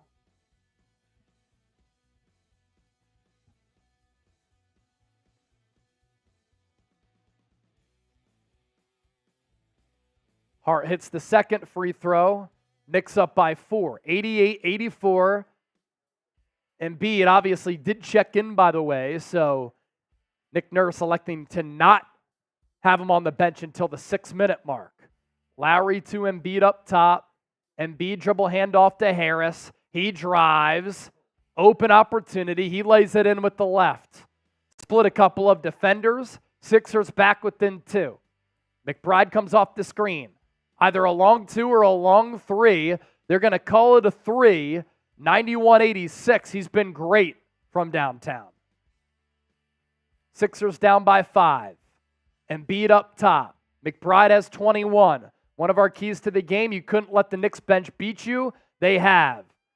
Harris bricks the 3. Great rebound by Lowry. Out to Embiid. Embiid pitches it to Hield. Open 3. Can't convert.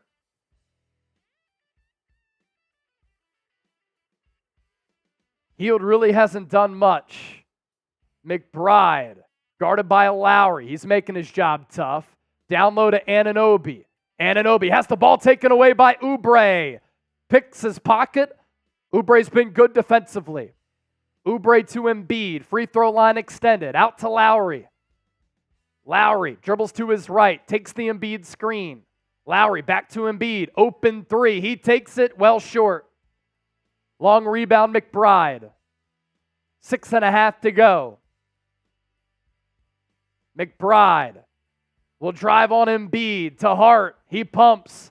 Passed up on an open opportunity. Out to Bogdanovich. Shot clock at 8.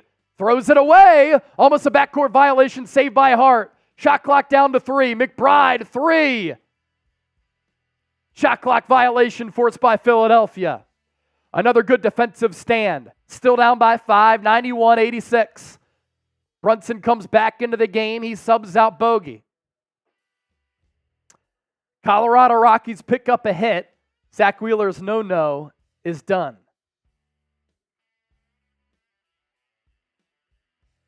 Goes into the 8th with that. Lowry running point. As I said, it's going to be a knock him out, drag him out type of series. It's a fight to 100. 91-86. Lowry has it up top. To his right to Harris. Harris comes off the Embiid screen. Can't go back to Embiid. Now he does.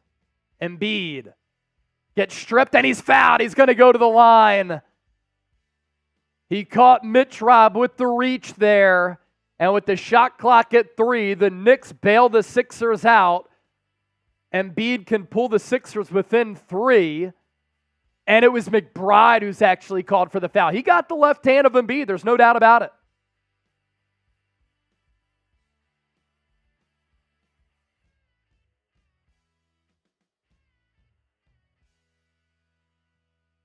Embiid's first free throw, he deposits that.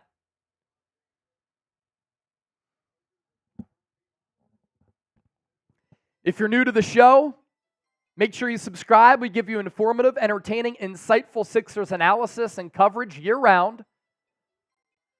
Let's continue to grow the channel in its infancy here. 91-88, Embiid up to 25 points, 8 rebounds.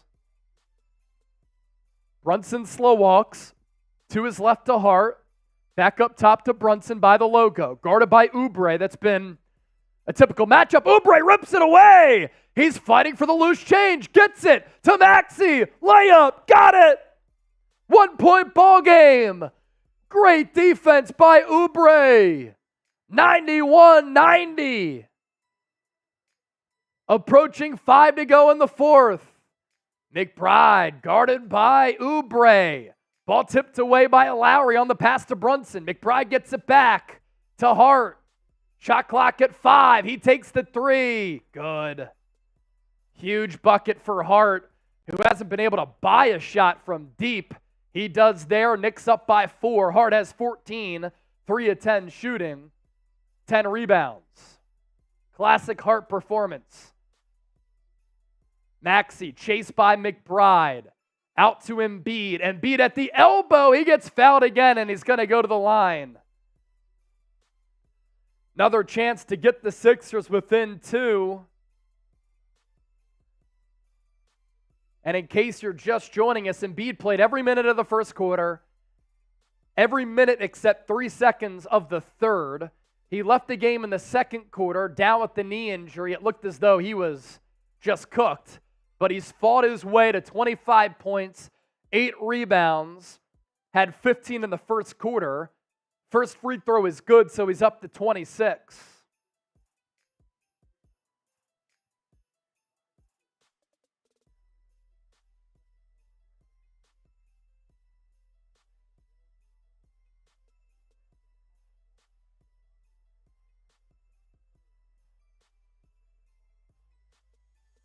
Second free throw. Connects as well. 94-92, 2-point game.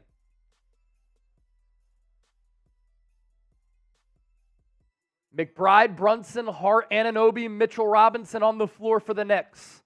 Oubre, Maxey, Lowry, Embiid, Harris for the Sixers. McBride into the lane, off the window, airmailed it. Mitchell Robinson put it off the glass, didn't even hit rim, then tipped in his own miss. Knicks back up by 4. The second chance points for the Knicks. The difference in this game. Robinson has 6 points, 11 rebounds, 4 blocks. Maxey to Embiid from 17 feet. Thinks about a jumper, step back, well short. Hart with the rebound, and he tips it out of bounds. Hustle play by Maxey kind of confused Hart a little bit and made him go out of control.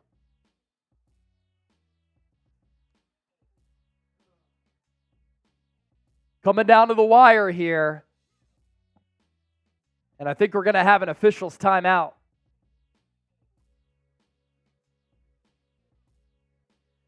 Embiid really doesn't have a lot of lift on that jumper right now with the knee injury. And Daniel Lennox making the good point that I'm making here. He looks tired. He looks spent. Again, all minutes in the first. Every second except for 3 in the third. And he's dealing with the knee injury here. You know what, though? You got 4 minutes left in this ball game. If you can steal this one on the road in New York. You can sit him game 2.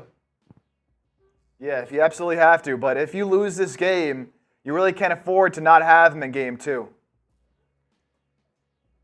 Type those 76s in the chat. Let's go, baby. 4 minutes left, down 4. Get the good vibes going, baby. Get the good vibes going. Steal game 1, MSG. Noah, R. Wilson, Brian, Greg, Angelo. Let's go. Let's go. 255 people watching. Let's go. Shout out all the real ones. Whew. You can't ask for a much better game 1 than this. Nah, it's been an awesome game 1. Of the 3 NBA playoff games today, this has been by far the best. What's up, Allie? I see you, Allie. She says, nice jersey, Chase. AI, I had to match your boy Chip. He's got the Embiid, modern day. I've got the Iverson from the throwback days. Noah, R. Wilson, Allie, Daniel, all in the chat. 265 people waiting to see how this game comes to a close. Those of you who pile in here, the more likes that we get, the more people who will find the stream. Please help us out. We appreciate it.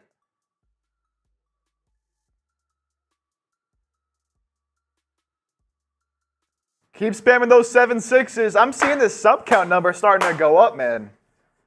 Picked up a lot of new subscribers here tonight. Thank you so much for the support. We won't disappoint you with our coverage of the 1, 2, 3, 4, 5 Sixers year-round.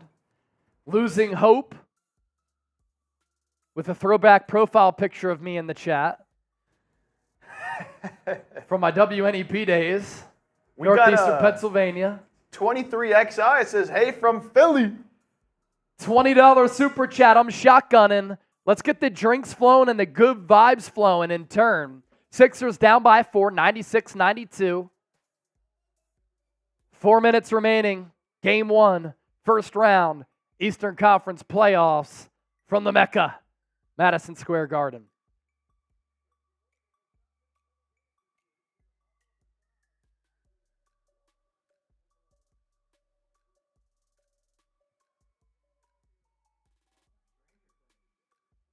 Oh, that's who that is. I was wondering who that was. A lot of celebs in New York, New York. All right. Sixers down by 4. They have the basketball underneath their own hoop. Sixers moving right to left offensively. Batum in the game for Tobias Harris. This could be the closing five. Maxey to Embiid. Embiid backs down Robinson. McBride shields over. Embiid toward the baseline. Air ball on the fadeaway. Hart with the rebound. Embiid can't force it here, especially if he's not feeling 100%. Hart hands it off to Brunson. Sixers have made his life difficult here tonight. Offensive rebounds, 21 for the next 9 for the Sixers. That's been the difference. Brunson pull up, elbow, 15 feet, deposits it for 2. Knicks up by 6, 98-92, 3:22 and ticking. Maxey has it near side, guarded by Brunson. Comes off the screen. Maxey looked for the step back, but Mitch Rob came over. Maxey to Embiid. Embiid. Shot clock at 4. Takes the 3. No good. Had nowhere to go. A bad offensive possession for the Sixers. Brunson guarded by Maxey. Gonna back him down. He's so strong with that lower half. Fade away. Short. Gets his own rebound. You got to be kidding me. And they're going to call a foul on Brunson here. He threw it back out after getting his own offensive rebound. I'm not sure what the call is going to be. A good contest from Maxey, and he put the shoulder into Oubre. It's going to be a charge on Brunson. Sixers need a bucket here. Running out of time. Momentum right now with New York. Lowry shoots it to his right to Batum. To Lowry. To Embiid. Tries to spin off Robinson. Backs him down. Into the lane. No good. Fights for it. Robinson comes away with it. Joel Embiid is just forcing it right now, and he's going to force a jump ball with Robinson. Robinson has really shut down Embiid on that one leg here in this fourth quarter.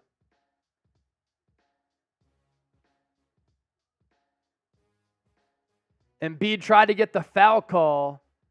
Robinson has that body and the physicality to stick with Embiid.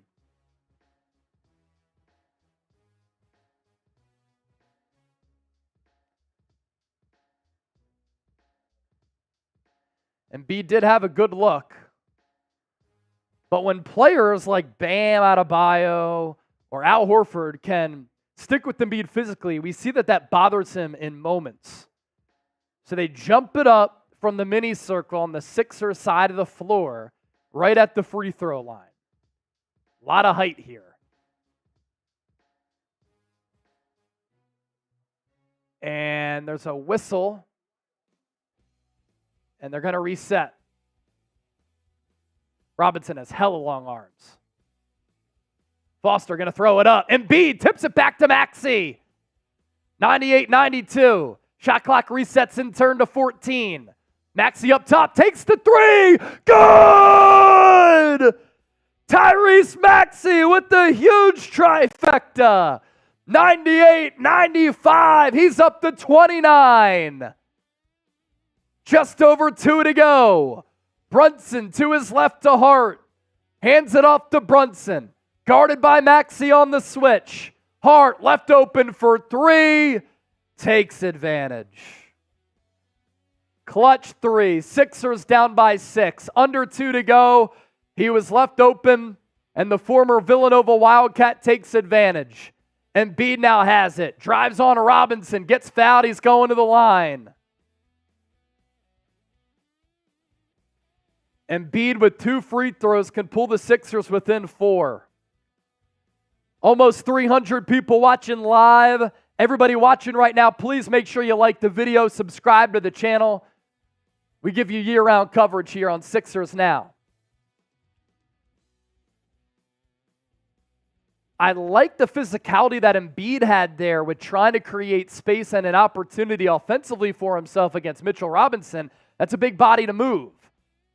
Embiid, first free throw, bangs it home.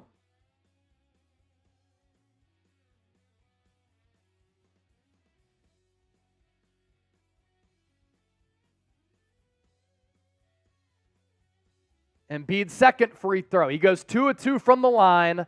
Sixers within 4. 1:44 left. Embiid up to 29 points. You need a stop. Most importantly, you can't give up another offensive rebound. Brunson comes off the screen. Harris now in the game. Anunoby wide open three. Sixers collapsed on the backside. I want to say that's on Tobias Harris. I think he came over and Anunoby was wide open. How does that happen where you leave him vacant on the backside? Sixers now down by 7. 96 seconds left in the game. I don't understand. You're just leaving guys wide open. Losing hope with the $20 super chat killed us with threes. I just don't get how when there was no screen on the backside, how you leave OG Anunoby wide open for that shot.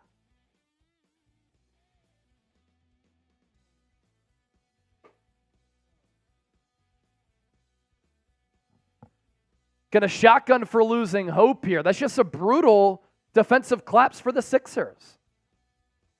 And they've had these mental lapses in this game where the Knicks have had so many second chance opportunities, dominating the Sixers on the offensive glass.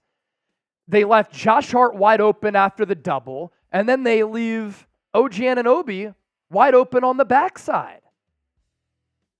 And I don't get, as Reed says, why Tobias Harris checked back into the game. Because he checked in for Batum, who's one of your best defenders. This is for losing hope. Putting it down, baby. Putting it down. Now the Sixers are down by 7. Time not on their side. Scoreboard not on their side. They desperately need a bucket here. Lowry will inbound to Embiid. Embiid to Lowry. He's going to take a three. Got it!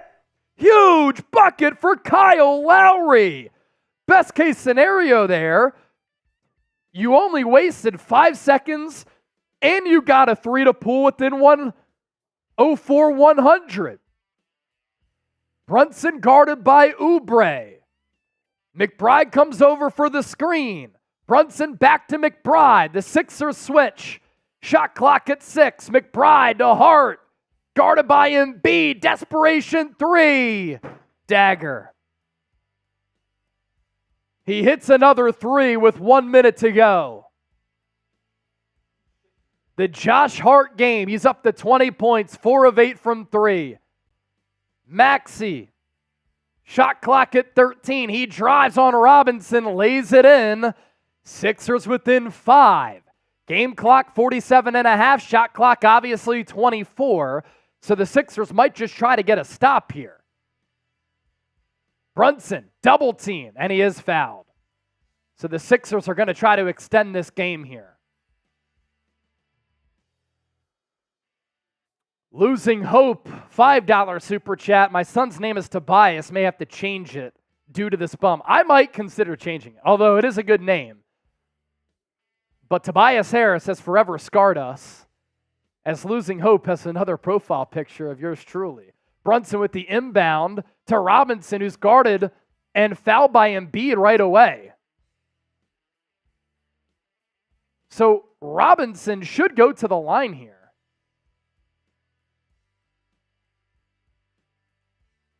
Robinson is a terrible free throw shooter, so ideally he goes to the line.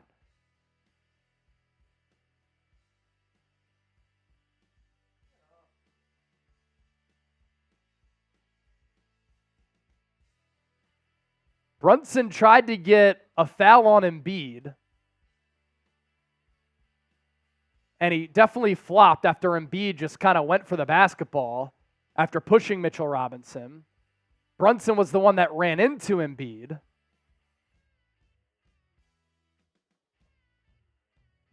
And you're hoping for 2. Mitchell Robinson misses here. Mitch Rob up with the first. Hits it. Damn it.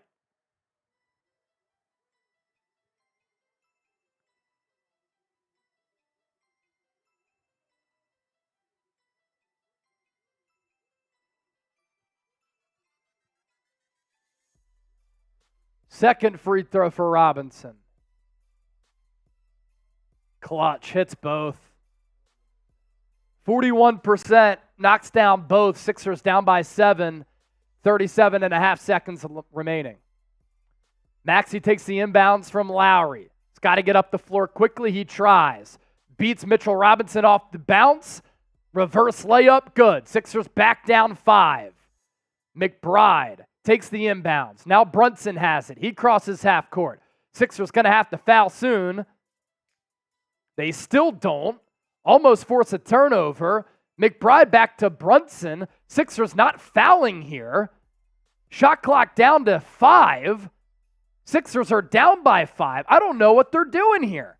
They didn't foul. Anunoby misses. Hart fights for the rebound. That's going to be the basketball game. Oubre fouls Hart.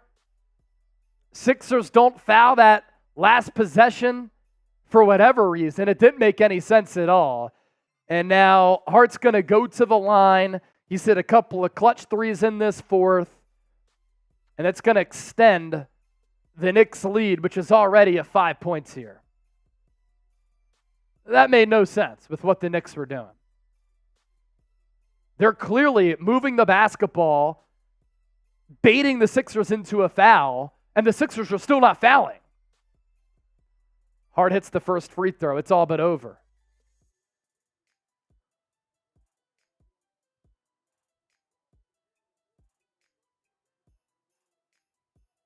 Just so stupid to not foul. There was 20 seconds left when you could have fouled. And with 2.7 seconds left, Hart hits the second free throw, 111-104. That's going to be the final score of game 1.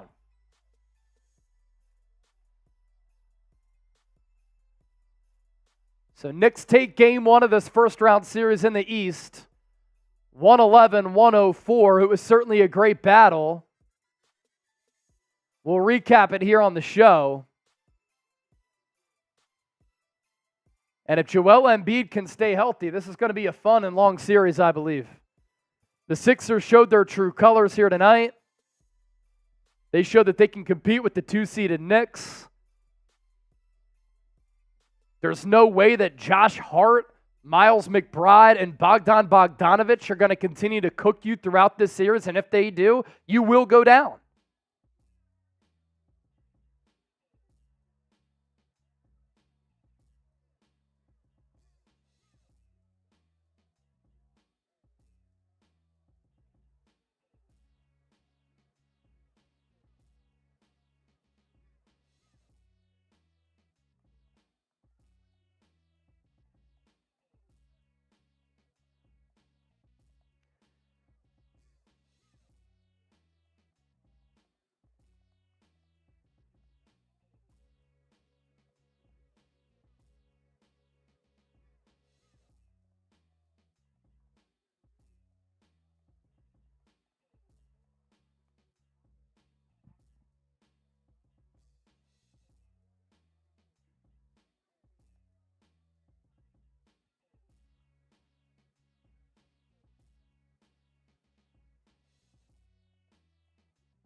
So I'm tweeting this out right now. You know, what really stands out to me, 13 fourth quarter points, by the way, for Josh Hart.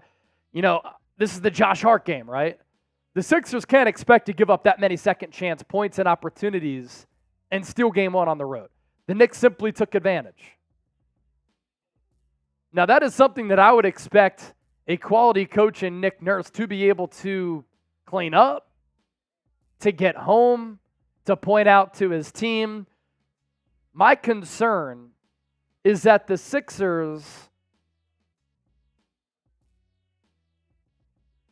held Jalen Brunson to 8 of 26 shooting, 22 points. You got 33 points on 14 of 26 from Maxey, and 8 of 12 on 37 minutes on a hobbled Joel Embiid. Embiid had 29. So you got 33 from Maxey, 29 from Embiid is what I meant to say there. But you really got nothing else from anybody else. Tobias Harris, 7 points, 37 shooting. You know, you got 18 from Kyle Lowry, who was 5 of 9, 4 of 7 from 3. You only got 10 from Oubre, 3 from Batum, 4 from Paul Reed, 0 from Campaign, 0 from Buddy Hield. It's just a top-heavy performance for Philadelphia. And even though Jalen Brunson really struggled, the Knicks had 22 from Hart, 21 from McBride, 13 from Bogdanovich. The Sixers outscored on the bench. McBride had 21, Bogdanovich had 13, Mitchell Robinson had 8, and the Sixers had 7 bench points. Just not sustainable. It's simply not.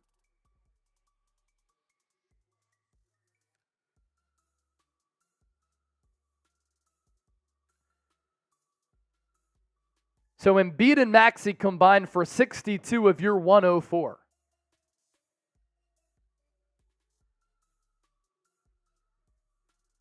Valiant effort from Joel Embiid.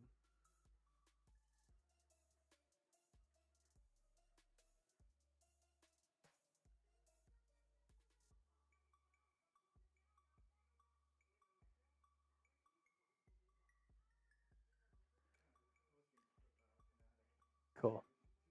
Let's do it.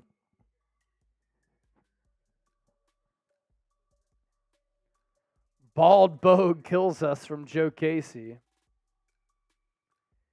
Aiden Monahan, could we win the series? Yeah, I still think Philadelphia can win the series. It's game 1, man. Are you counting out KD, Devin Booker, and the Suns after they lost game 1 of the T-Wolves? The Sixers came back from 14 to beat the Heat. They were up 14, down by 14, made this a game. I expect Philadelphia to clean up some of those defensive rotations, defensive lapses, and giving up so many offensive rebounds to the Knicks, which led to second chance opportunities for New York. Knicks had the rest advantage. They hadn't played since Sunday. Philadelphia won a hard-fought game on Wednesday. They should have won this game. That's why they were favorites. By 4.5, 5 points. They win by 6 or 7.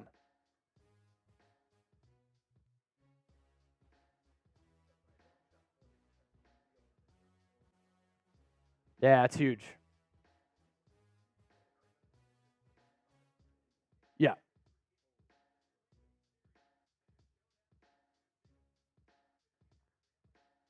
Yeah, the Sixers had... Well, hold on. I'm seeing... Let me refresh this. I'm seeing 33 rebounds for the Sixers and 55 for the Knicks. That's per ESPN. We can stick with that. That's fine. I mean, it's the same, almost the same discrepancy.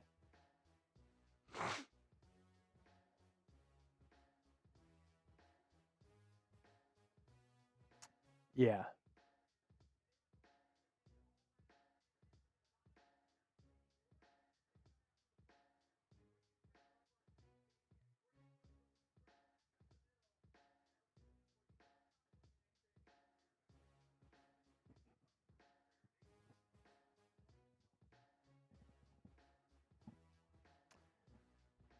Joe Casey calling for more B-ball Paul and Mo Bamba. I mean, Mo Bamba stinks.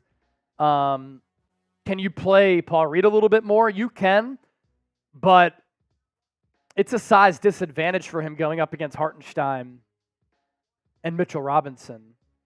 I thought that Reed, all things considered, I mean, he barely played because Embiid played so much. 11 minutes, still had 4 points, 2 of 3 shooting, 5 rebounds, and a block. I thought he played well. He had a couple of good finishes around the deck for those 2 buckets.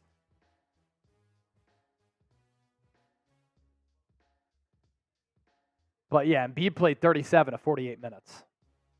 And that's with him suffering that knee injury in that second quarter.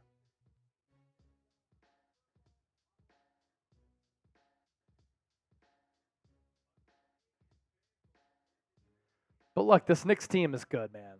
You know, they're the second team for second seed for a reason. They had 50 wins this year. They're 4-point favorites, 4.5-point favorites, depending on what sports book you looked at going into this game, and they end up winning. The flip-flopping of the quarters was interesting. Philadelphia outscored the Knicks 34-25 in the first. Knicks with the edge, 33-12 in the second. Sixers in the third, 33-21. And then the Knicks, 32-22 in the fourth. So certainly a game of runs, and in this matchup, a game of quarters, really, for both of these teams.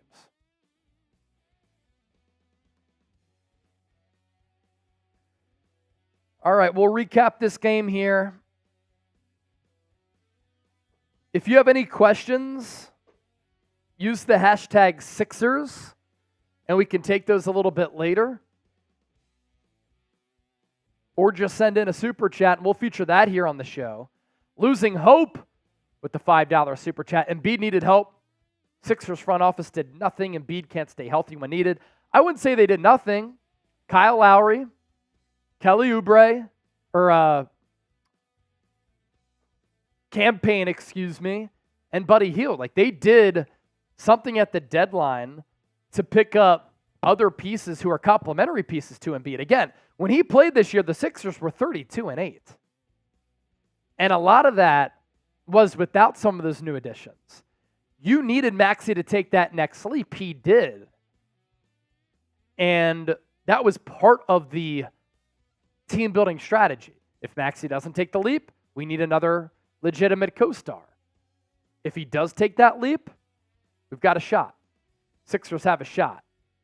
All right, let's recap this game here. You'll hear from myself. You'll hear from producer Chip as well. Sixers go down game one. Let's talk about it all here on Philadelphia 76ers Now. Continue to hang out here with us. Super Chat's good featured on the show. We're down to drink and drink away our sorrows after this game one loss.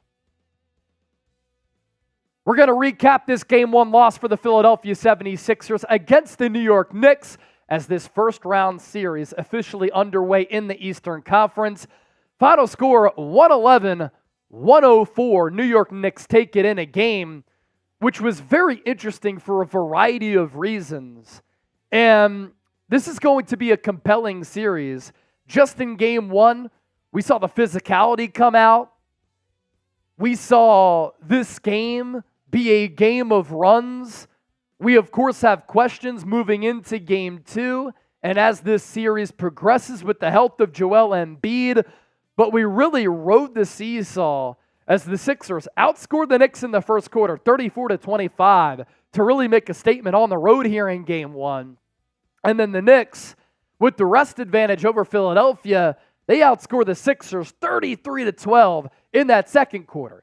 Embiid goes out in that second frame after he had 15 points in the opening quarter on a freakish play, and I'm talking freakish athletic ability, where Embiid at 270 pounds on the up fake got Mitchell Robinson in the air, threw the ball off the backboard, alley-oop to himself, yammed it home with one, came down fully with all of his weight on his left leg, exited the game in that second quarter, leading to that long Knicks run. But then he doesn't miss any time. He played every minute in that first quarter, every second but three in that third quarter, and Philadelphia outscored the Knicks 33-21 in that third frame. But then the Knicks, they counter, and they outscore the Sixers 32-22 in that fourth quarter, and Josh Hart, I believe with 14 points in that fourth quarter, a couple of dagger three-pointers, just crushed Philadelphia. This is going to be remembered as the Josh Hart game. And one thing really stands out to me as far as the Sixers' failures in this game one matchup that I'm about to talk about. But first, please make sure you subscribe to the show. We had a great watch party for the play-in tournament game against Miami. Another great watch party for game one between Philadelphia and New York. The views on the uptick here if you want year-round Sixers coverage that is informative, entertaining, consistent, news, rumors, analysis. We have you covered here on Sixers Now. Let's get to 15,000 subscribers. As for the biggest difference in this game and why I maintain confidence that Philadelphia can still win this playoff series, a couple of things went the Sixers' way, right? You liked what you saw from Embiid and Maxey. 29 for Embiid, 33 for Maxey. But the Sixers had 7 bench points, whereas the Knicks on the bench got 21 from Miles McBride, 8 from Mitchell Robinson, who is great against Embiid down the stretch, and then 13 from Bogdan Bogdanovic. That's one thing where if you can get a more well-rounded effort from the Sixers, you feel confident there, right?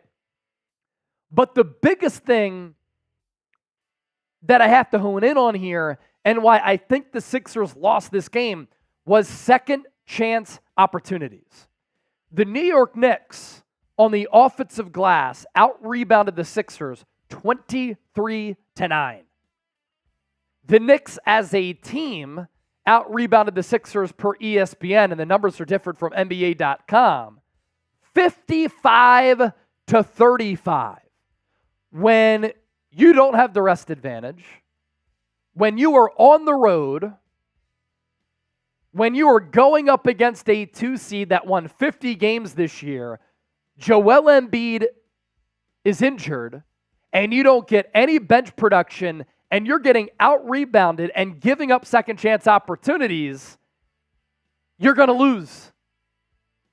The Knicks were 4.5, 5-point favorites, depending on what sports book you looked at, and they end up winning this game by 7 points. So I do think the Sixers, as long, and this is all dependent, and it all hinges on the health of Joel Embiid, they can compete in this playoff series. Now, Game 2 becomes a massive one for Philadelphia. And we have seen the Sixers win a lot of these Game 1s. But I have trust, I have confidence in Nick Nurse that he's going to be able to point out the lack of effort. He's going to be able to point out the rebounding discrepancy. They're going to be able to fix a couple of things, and that's what makes Nick Nurse a tactician, making adjustments and a league coach in this league. And we saw that in game against the Heat and Eric Spoelstra in the NBA play-in tournament. So your one-word reaction to the Sixers' loss against the New York Knicks, it's frustrating. Especially frustrating when the Knicks, as part of all those second-chance opportunities, and they took advantage, they buried them as far as the three-pointers, the backside rotations, and some of the rotations, the Sixers left guys open from three in that fourth quarter, which was, just like the rebounding, another deciding factor. Let's tell you about this great deal thanks to our friends at Fanatics. These City Edition 76ers shirts. You can get them right now, chatsports.com/CityShirt on sale. They look good. You'll feel good. You'll rep the Sixers too. And let's not act like this Knicks team is unstoppable, where they have no weaknesses. They have some weaknesses. They can be had. And we saw the Knicks a couple of years ago win Game 1 against Trae Young and the Atlanta Hawks. New York's acting like they're going to the NBA Finals. They were celebrating that game like a championship parade, and they lost that series. Now, the health status of Joel Embiid definitely going to be concerning.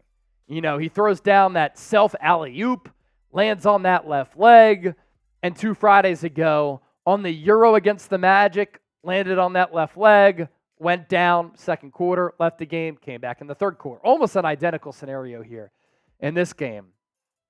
But he had 15 points in that first quarter. The rest of the game, you could tell he was a little bit laboring, even though he played basically all of the first and the third quarters. Mitchell Robinson has the physicality, the weight to throw around with Embiid. And because Embiid couldn't get that lift off, you could tell that he was having trouble against Mitch Rob. And we're just not going to know if Embiid's going to be able to play in Game 2. It's going to be a game-time decision. With Embiid, it's always a roller coaster ride. You don't know what you're going to get. But a valiant effort from him. He was really tough to give you 29 points 6 times. Good for him. You know, I appreciate the toughness. And you could draw this up a couple of ways. You could say, well, the Sixers lost Game 1 despite getting 33 from Tyrese Maxey. Yeah, it was 33. I don't know why the NBA.com numbers are off. 33 points from Maxey, 29 from Embiid. And you could say, well, they spoiled away that performance. And as part of that, they forced Jalen Brunson into a 8 of 26 night. But I don't think the Knicks sustainably are going to be able to shoot 46% from 3. They're going to consistently out-hustle you and out-rebound you. If you get beat out on the hustle points and hustle opportunities, you deserve to lose. And again, I think the Sixers can make some adjustments within this series. And then you look at some of the players that went off. Like, the Knicks got 21 from Miles McBride. There's a saying that bench players don't always travel well. You got 13 points from Bogdan Bogdanovic. Mitch Rob gave them 8 and 12. Josh Hart, 4 of 8 from 3. He was cold for much of the night, and he survived being in foul trouble to give them 22 points, well above his season average. So let's bring on producer Chip. I want to get a different vantage point here from what he thinks about the Sixers losing this game, what he thinks, what he saw, what the Sixers can do, because you heard from me enough. Let's throw it to Chip. Chip, just your takeaways, what you feel, what stands out, what did I miss? The runway is yours. Well, look, in our preview leading up to this matchup, we had a few keys to the game. First and foremost was contain Jalen Brunson. I think they did a fairly good job at that. Yep. Credit Kelly Oubre. Had a few great defensive plays on Brunson. But some of our other keys. Number 2 was you can't let these role players come out and have big games against you. And we saw in the past, we've seen Miles McBride have good games against the Sixers. We've seen Bogdanovich have good games against the Sixers. We've seen Josh Hart have good games against the Sixers. And yes, these guys are going to play good here and there. Like, you're never going to hold these guys down the entire game when you're also focusing on Brunson. But you can't have a game where you allow Josh Hart to shoot 4 of 8 from 3, 22 and 13. Is he going to do that again? I don't know, but especially when you're leaving guys open, too, and in critical junctures of the game. At the end of the game, leaving Anunoby wide open. Leaving these guys wide open. I mean, when Brunson struggles, you just simply can't allow a Miles McBride to have 21, a Josh Hart to have 22, a Bogdanovich to have 13 and 7. Right.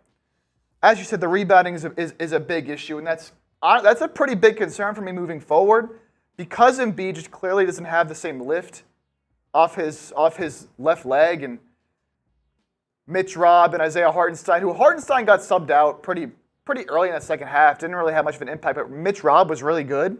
It's going to be a team effort. My number one concern, though, I think, is you got to find a reliable third scorer in this series. I love what Lowry did. I don't know how sustainable that is from Kyle Lowry to be giving you 18 a night. You're going to need Tobias, Kelly Oubre, or Buddy Hield. Can we talk about Buddy Hield for a second? I was so excited when they made this addition at the trade deadline. He was great right after the trade. So good after the trade deadline with the ball in his hands. It seemed like they unlocked Buddy Hield. And after those first couple weeks, he hasn't done a thing. And he played 10 minutes tonight. You didn't trade for Buddy Hield for him to play 10 minutes and score 0 points. He's going to have to be a factor in this series. He's going to have to be someone that can come off the bench for you and hit threes. If you're not getting any production from Buddy Hield, if you're only getting 7 bench points, you're not going to win this series. As simple as that. You saw that with the Knicks. They have other guys that can step up and win the game. They didn't win this game because of Jalen Brunson. They won this game because of everybody else. Yeah. And the Sixers, if they're going to want to win 4 games out of the next 6 against the Knicks, you're going to have to get production from some of the other guys, which they did not get tonight. Yeah. And lastly, before we hop on out of here, can the Sixers clean a couple of things up, right? Because just look at how this game transpired. Knicks had 91 shots to the Sixers' 81, so they simply had more opportunities. The Sixers shot 44.5% from the field, and the Knicks 39.6%. But New York, and I just don't think this is sustainable throughout an entire series, both teams took 35 threes. The home team and the Knicks, 45.7%, Sixers 34%. From the free throw line, 28 shots for the Knicks, 22 for Philadelphia. Rebounds, though. This is just a joke. 55 to 33. You got out-rebounded by 22. 23 to 9 on the offensive glass. 32 to 24 on the defensive glass. You had 8 steals to the Knicks 6. You both had 7 blocks. 12 turnovers for the Knicks. 11 for Philadelphia. 21 points off turnovers. 15 for the Sixers. Fast break points, 27 for the Knicks, 11 for the Sixers. This is a Knicks team that has the slowest pace in the NBA. Points in the paint, Philadelphia 46-36. You would expect that with Joel Embiid. So again, you think about if the Sixers can clean some of these things up, you have confidence that they can make this a playoff series. Appreciate everybody who tuned in to our watch party as well as our post-game show. If you're watching this game after the fact, thank you so much. We will be back on Monday for Game 2. Madison Square Garden. We'll feature the Super Chat on our post-game show as well. Losing hope, $5. Embiid needed help. Sixers front office did nothing. Embiid can't stay healthy when needed. The latter part of that is completely true. I mean, he's snake-bitten, but he's also just not a durable player.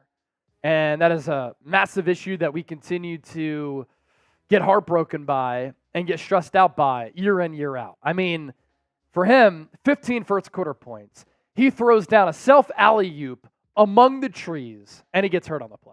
And now, moving forward, you're just not sure what his status is going to be. And what was unfortunate is that the conditioning level in the first quarter and how he took over the game made a statement compared to how he looked against Miami. It looked as though, the sea legs are gone. He's finding his groove a little bit. As far as surrounding Embiid with some talent, the Sixers got Lowry. He was great today. And picked up campaign, Buddy Hield. They didn't make that massive move, in my opinion, because they saw Tyrese Maxey blossoming as a superstar, and he has. This series is not over yet. How many times have we seen the Sixers up 2-1 in a series?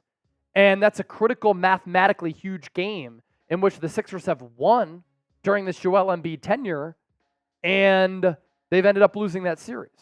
So this series, far from over. You could see the mismatch here, and you could see the match up, potentially favoring the Sixers, potentially, as the series progresses. Again, it all comes down to Joel Embiid's health, though. All right, we're about to sign off. Last call for Super Chats. We'll give you a 2-minute Super Chat shot clock here.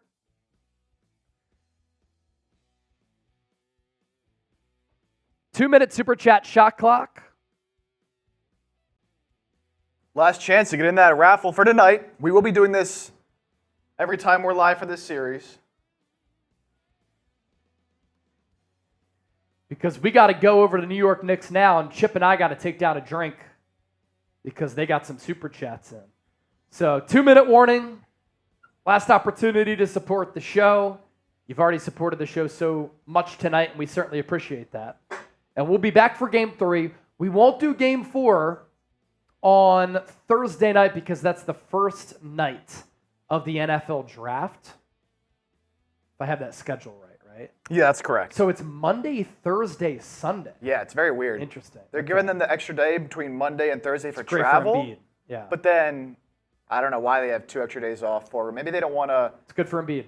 Have 2 days during the NFL draft, I guess. I don't know. But we always love the photos throughout the broadcast there, losing hope. You definitely look at the WNEP Facebook page to find those. You're a legend, brother.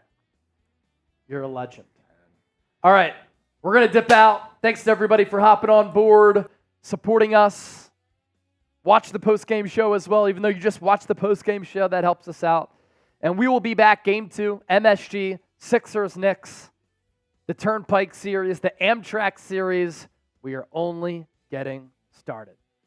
Thanks, everybody, for tuning in. For Chip, I'm Chase. Go Sixers. Catch y'all next time. Peace.